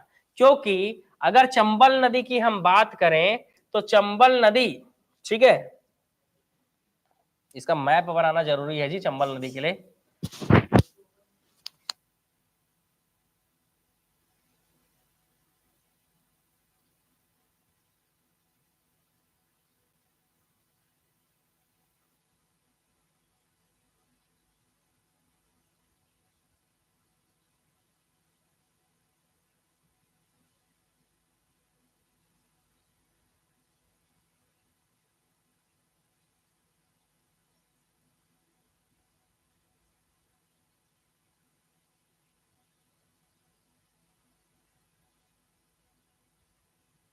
देखो, चंबल नदी की अगर हम बात करें तो चंबल नदी जो है मध्य प्रदेश से निकलकर जाकर यमुना में मिल जाती है। ठीक है, तो सबसे पहले ये मध्य प्रदेश से निकलती है, राजस्थान के बाद कहां जाती है? तो मध्य प्रदेश, और मध्य प्रदेश से राजस्थान, और राजस्थान के बाद ये उत्तर प्रदेश में जाकर यमुना नदी में मिल जाती है। चंबल जो है वो यमुना की सबसे लंबी सहायक नदी है। ठीक है, चंबल नदी जाकर किसमें मिल जाती है? तो इस तरफ से बह रही यमुना इस नदी में इस तरफ से बह रही यमुना नदी में जाकर मिल जाती है। चंबल नदी को आपको क्यों मैं बनाकर बता रहा हूं, मैं बता रहा हूं आपको चंबल का गांधी राज याद रखना है। क्या याद रखना है? गांधी राज, जिससे आपको यह याद हो जाएगा कि चंबल नदी पर मध्य प्रदेश में गांधी सागर डैम और राजस्थान में राणा प्रताप सागर और जवाहर सागर ऐसे डैम है। गांधी सागर डैम, राणा प्रताप सागर डैम और जवाहर सागर डैम, है ना। चंबल का गंगा राज, ठीक है, चंबल का गांधी राज। तो याद रखेंगे मध्य प्रदेश में गांधी सागर डैम और राजस्थान में, ये राजस्थान वाला हिस्सा है, ये वाला हिस्सा, तो राजस्थान में दो डैम है, राणा प्रताप सागर डैम और जवाहर सागर डैम, दो डैम है चंबल नदी पर, ठीक है। और ये चंबल नदी देखो मध्य प्रदेश से निकलती है, मध्य प्रदेश में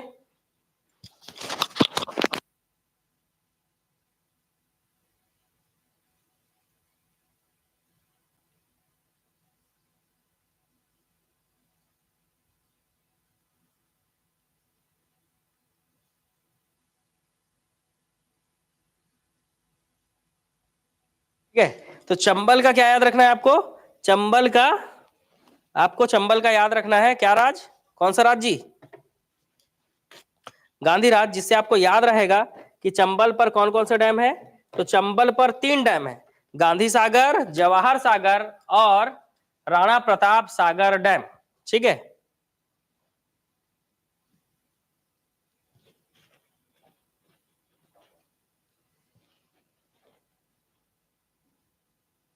चलो बच्चे लोग चाय पियोगे?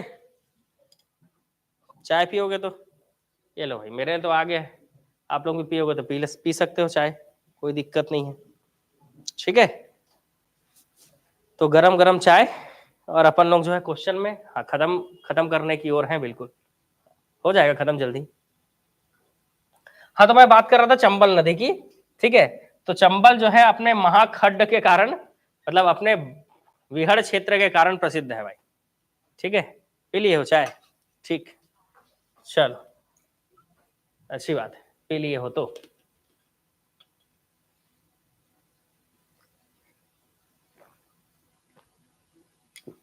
चलो पानी पी लो, इमेजिन हो जाएगा चाय पी रहे हो, ठीक है।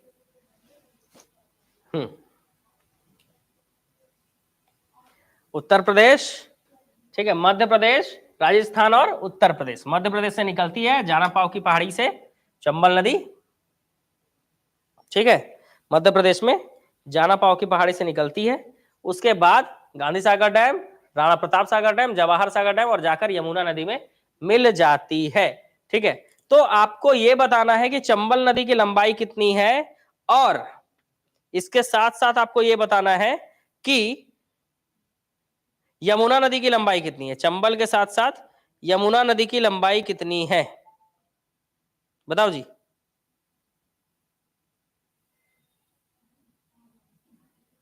चंबल और यमुना,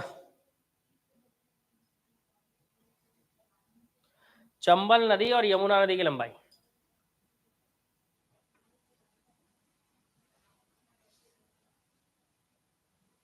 है ना। तो याद रखना चंबल नदी की लंबाई जो है, चंबल नदी की लंबाई आप याद रखोगे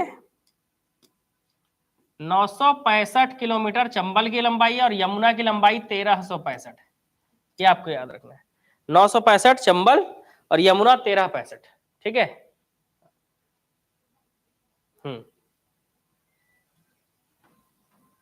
ठीक है, चलो आगे बढ़े, चलिए आगे बढ़ते हैं। अगला क्वेश्चन, सांभर जो सॉल्टी झील है, खारे पानी की जो झील है, वो किस राज्य में स्थित है, बताइए। सांभर जो है वो खारे पानी की झील है, वो किस राज्य में स्थित है?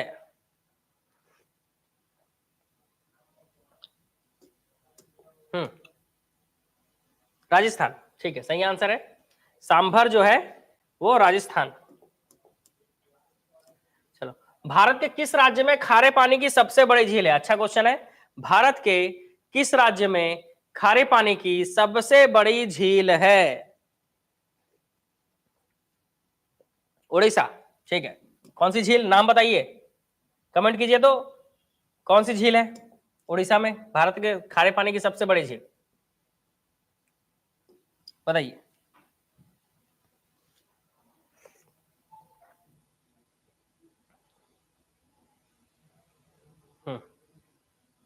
कंप्लीट करेंगे आज 100 क्वेश्चन। अगला क्वेश्चन, सरदार सरोवर बांध, जान रहे हो बहुत विवादित बांध, इस बांध से कितने राज्यों को फायदा हो रहा है, बताइए।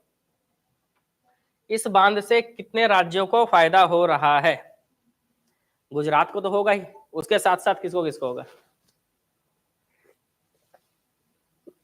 चिल्का झील, ठीक है। बताइए किसको किसको फायदा हो रहा है? तो गुजरात, महाराष्ट्र, मध्य प्रदेश और राजस्थान, चारों राज्यों को फायदा हो रहा है। अगला, भाखड़ा नांगल एक संयुक्त परियोजना है। तो भाखड़ा नांगल जो डैम है, जान रहे हो, हिमाचल प्रदेश और पंजाब का बॉर्डर पे है, ठीक है। तो ये संयुक्त परियोजना किसकी है, कौन कौन से राज्यों की, बताइए। संयुक्त परियोजना,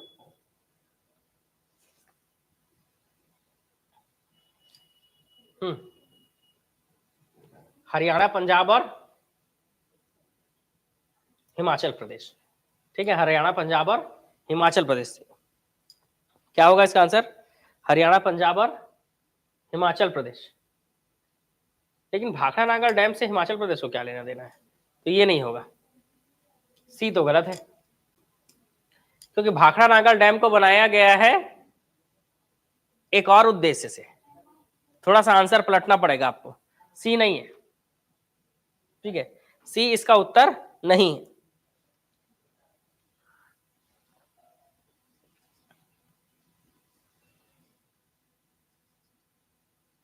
और नांगल तो पंजाब में है, लेकिन यहां पर पानी को क्यों रोका गया है?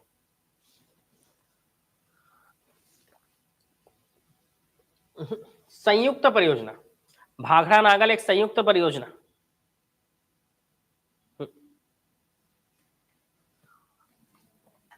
चलो,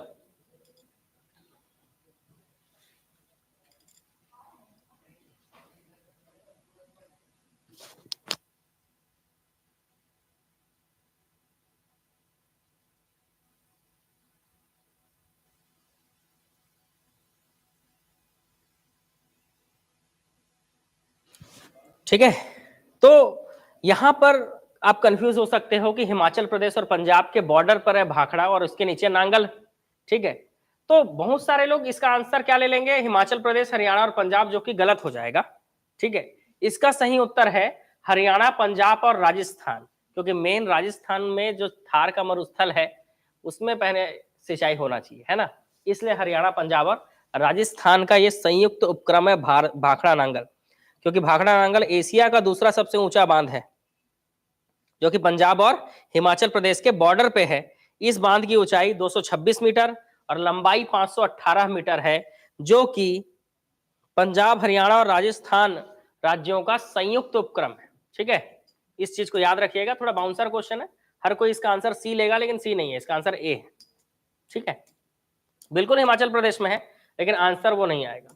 मैथन, बेल पहाड़ी और तिलैया बांध किस नदी पर है, बताइए, है ना। मैथन, इसके अलावा बेल पहाड़ी और तिलैया बांध किस नदी पर है, ठीक है। बता दीजिए किस नदी पर है, ये तीनों बांध आपके किस नदी पर हैं?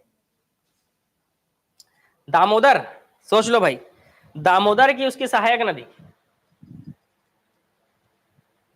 दामोदर, सोच लो कहीं गलत ना हो जाए।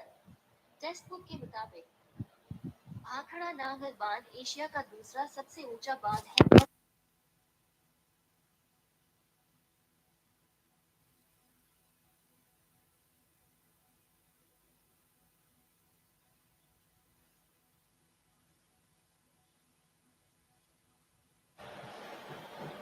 ठीक है, मैक्सिमम लोग इसका आंसर दामोदर लेंगे, जो कि गलत हो जाएगा, क्योंकि मैथन, बेल पहाड़ी और तिलैया बांध इसकी सहायक नदी बराकर नदी पर बनाया गया है। किस नदी पर बनाया गया है? बराकर। मैक्सिमम लोग इसका आंसर दामोदर लेंगे, जो कि गलत हो जाएगा, ठीक है। चलो अगले क्वेश्चन का आंसर लेंगे। कालपोंग जल विद्युत परियोजना कहां है? कालपोंग जल विद्युत परियोजना कहाँ है? हाइड्रो पावर प्लांट, है ना। आपसे पूछा जा रहा है कि कालपोंग जल विद्युत परियोजना कहाँ स्थित है?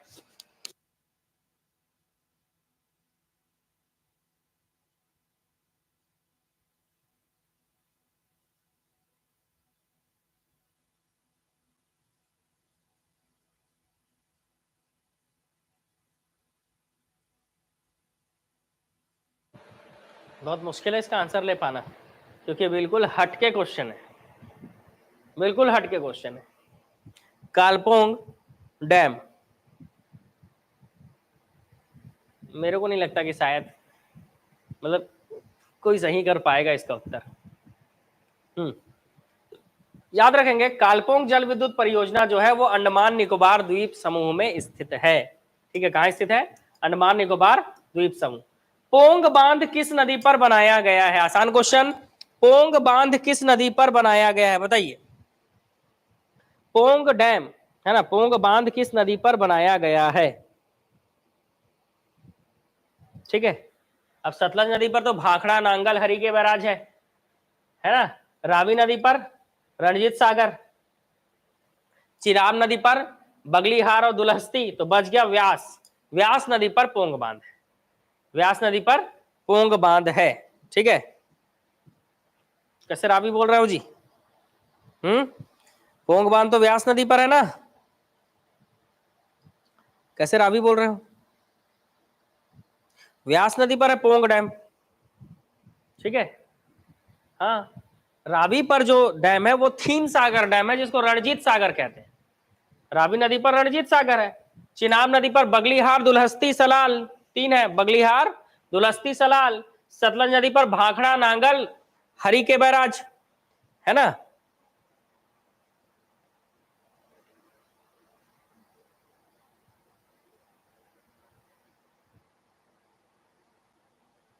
ठीक है, वैसे सतलज पर 5 डैम है टोटल। नाथपा झाकरी, नाथपा झाकरी, कोल डैम, भाखड़ा, नांगल और हरिके बैराज। रावी नदी पर एक ही है, रणजीत सागर डैम। चिनाब नदी पर 3 है, बगलीहार, दुलहस्ती और सलाल, है ना।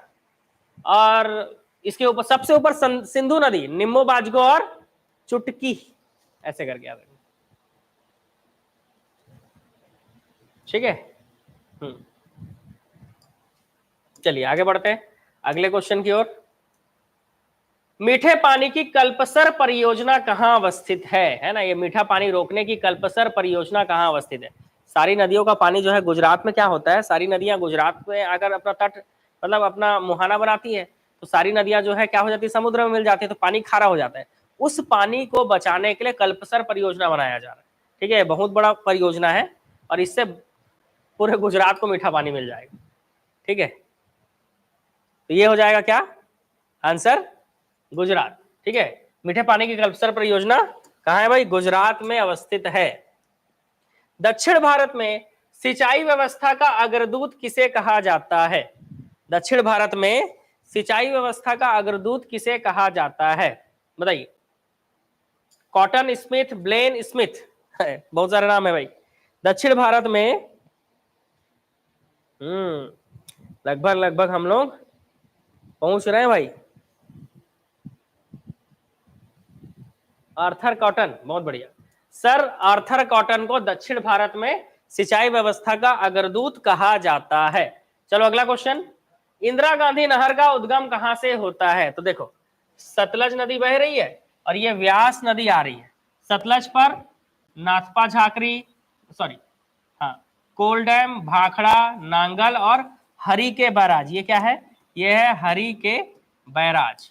ठीक है, और ये कौन सी नदी है जी? व्यास नदी। ये कौन सी नदी है? सतलज नदी। ठीक है, व्यास नदी पर पोंग बांध है। कौन सा बांध है जी? पोंग बांध है। ठीक है, नाथपा झाकरी, कोल, भाखड़ा, नांगल और हरि के बैराज। तो सतलज नदी ऐसे वाक्य पर जा रही है। इस हरि के बैराज से ही एक नहर नीचे निकाला गया है पानी के लिए। ठीक है, इसी को कहा जाता है इंदिरा गांधी नहर। ठीक है, तो इसके लिए आंसर क्या होगा? हरि के बैराज। इसके लिए आंसर क्या होगा? हरि के बैराज। ठीक है, क्या होगा आंसर? हरि के बैराज। ठीक है, याद रखेंगे इसको, बता दिया मैंने। व्यास नदी पर पोंग बांध है और आगे जाकर व्यास नदी जहां पर सतलज में मिलते हैं यहीं पर हरि के बैराज बनाए गए। नाथपा झाकरी कोल डैम, ठीक है, नाथपा झाकरी कोल भाखड़ा नांगल हरि के बैराज, टोटल 5 डैम याद रखना है सतलज नदी पे, टोटल 5। ठीक है, चलिए अगले प्रश्न की ओर चलते हैं। रावी नदी पर निर्मित बहुउद्देशीय परियोजना, अभी बता दिया मैंने रावी नदी पर कौन सा डैम है, अभी पढ़ाया मैंने आपको। ठीक है, ठीक है, बताइए रावी नदी पर कौन सा डैम है?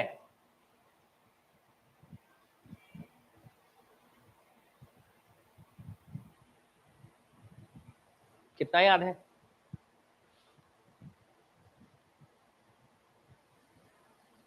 ठीक है, रावी नदी पर थीन डैम है, लेकिन थीन डैम को क्या कहा जाता है, ये पढ़ाया ना मैंने आपको? नहीं, भूगोल लगभग लगभग याद ही है पूरा, भारत का भूगोल जो है ना, डैम हो गए, बायोस्फीयर रिजर्व हो गए, नेशनल पार्क हो गए, ये सब याद है। देखो अच्छे से पढ़ोगे मन लगा के ना तो भूगोल सबसे इंटरेस्टिंग टॉपिक है, लेकिन अगर मन ना लगे ना तो भूगोल जो है सबसे टफ टॉपिक हो जाता है। ठीक है, इसलिए मन लगना बहुत जरूरी है, इंटरेस्ट होना बहुत जरूरी है भूगोल के, तब जाकर भूगोल पढ़ने में मजा आता है। ठीक है, हाँ बहुत बढ़िया, सही आंसर रणजीत सागर डैम, थीन डैम को ही, रावी नदी पर स्थित थीन डैम को ही रणजीत सागर डैम कहते हैं। अगला क्वेश्चन, गिरनार परियोजना कहां स्थित है?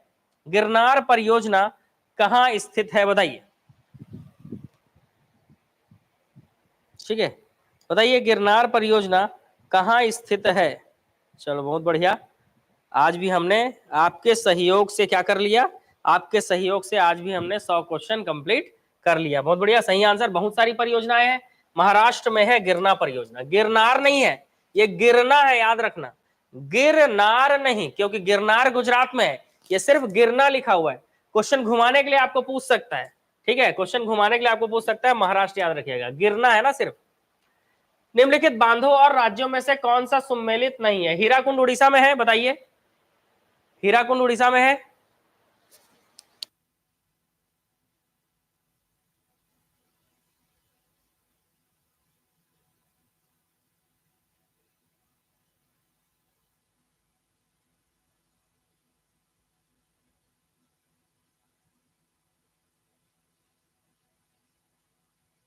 बताइए, हीराकुंड उड़ीसा में बिल्कुल सही, भाखड़ा हिमाचल प्रदेश में बिल्कुल सही, अलमाटी डैम कर्नाटक में है बिल्कुल सही, मेट्टूर बांध कहां है? तो मेट्टूर बांध जो है वो तमिलनाडु में है, इसलिए ये गलत हो गया, तो आंसर क्या लेंगे? बी, है ना। जितने लोग भी वीडियो को देख रहे हो, वीडियो को शेयर जरूर करना और व्हाट्सएप स्टेटस में जरूर डालना भाई, ठीक है। चलो, चंबल नदी पर कौन कौन से बांध, कौन सा बांध निर्मित है? अभी मैंने आपको चंबल का गांधी राज याद कराया, जिसमें आपने गांधी सागर डैम, राणा प्रताप सागर डैम और जवाहर सागर डैम आपने याद रखा। ठीक है, बताइए इसमें से वो कौन सा डैम आप टिक करेंगे? चंबल नदी पर कौन सा डैम? गांधी सागर डैम, बहुत बढ़िया। चंबल नदी पर कौन सा डैम है? गांधी सागर डैम है। अगला, बांध और नदियों में से कौन सा सम्मिलित नहीं है, मतलब इसमें से एक गलत है, कौन सा गलत है बताइए। देखो, टिहरी भागीरथी पर है, पढ़ा दिया मैंने आपको, गांधी सागर चंबल पर है, पढ़ा दिया मैंने, गोदावरी पर जायकवाड़ी डैम है, पोलावरम प्रोजेक्ट है, ठीक है, तो ये सही है बिल्कुल। नागार्जुन सागर जो है वो गंगा नदी पर नहीं है, ये किस पर है? तो कृष्णा नदी पर है। नागार्जुन सागर जो कृष्णा नदी पे, इसलिए इसका आंसर क्या हो जाएगा? सी हो जाएगा। और अब आज के क्लास का लास्ट क्वेश्चन कि विश्व का सबसे ऊंचा ग्रेविटी डैम कौन सा है? विश्व का सबसे ऊंचा ग्रेविटी डैम कौन सा है? और इसके साथ आज का हमारा क्लास खत्म हो जाएगा। ये आज का लास्ट क्वेश्चन, ठीक है, बहुत बढ़िया। विश्व का सबसे ऊंचा ग्रेविटी डैम 226 मीटर ऊंचाई के साथ भाखड़ा डैम है। कौन सा डैम है जी? 226 मीटर ऊंचाई के साथ भाखड़ा डैम विश्व का सबसे ऊंचा ग्रेविटी डैम है।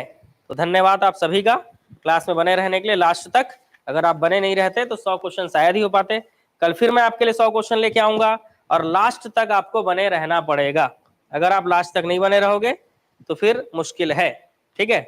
तो कल के 100 क्वेश्चन आपको मॉर्निंग में करने हैं कि इवनिंग में करने हैं, जरूर कमेंट करके बताइएगा, क्योंकि कल है धनतेरस और शाम को हो सकता है आप रहोगे बिजी, ठीक है। तो आप जो है मॉर्निंग में अगर हम कर लें तो ज्यादा अच्छा है। मॉर्निंग अगर आप बोलोगे तो मैं 7 बजे चालू करूंगा, ठीक है, और 7 बजे चालू करके 10 बजे तक कंप्लीट कर लेंगे, ठीक है। तो हो सकता है कल, क्योंकि शाम को तो बिजी रहेंगे, तो मॉर्निंग में कर लेंगे तो ज्यादा अच्छा रहेगा, बाकी आपकी जैसी इच्छा कमेंट करके बताइएगा। मैक्सिमम कमेंट जिसमें रहेंगे हम उसी को प्रायोरिटी पे रखेंगे, ठीक है, वही हाई प्रायोरिटी पर रहेगा, ठीक है। बाकी क्लास को शेयर जरूर कीजिएगा और वीडियो को लाइक तो आप कर ही देते हो, बोलने की जरूरत है नहीं है, ठीक। ऐसी 100 क्वेश्चन का सेट हम लोग डेली करेंगे,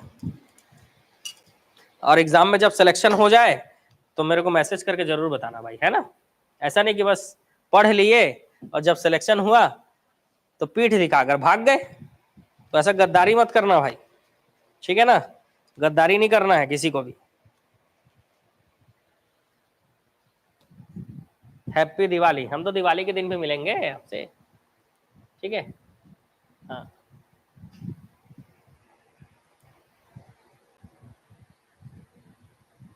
ठीक है, सबको good night, happy Diwali advance में, ठीक है। शाम को 5 बजे शुरू होती है मेरी क्लास, ठीक है। ये जो फ्री वाली क्लासेस है ना, वो शाम को 5 बजे शुरू होती है, वो सबके लिए फ्री है ये वाली क्लासेस, इसीलिए जितने ज़्यादा लोगों को हो सके आपको जोड़ना है। हाँ, मैं पहले से स्टॉक रखा हूँ टॉप टाइगर का, मैं 4 पैकेट जो है पहले से मैंने स्टॉक में रखा है, टॉप टाइगर नंबर 6, ठीक है। तो स्टॉक मेरे पास रेडी है बिल्कुल, आपके पास भी स्टॉक रेडी होगा, देख लेना। हम तो मस्त दिवाली मनाएंगे भाई, ठीक है।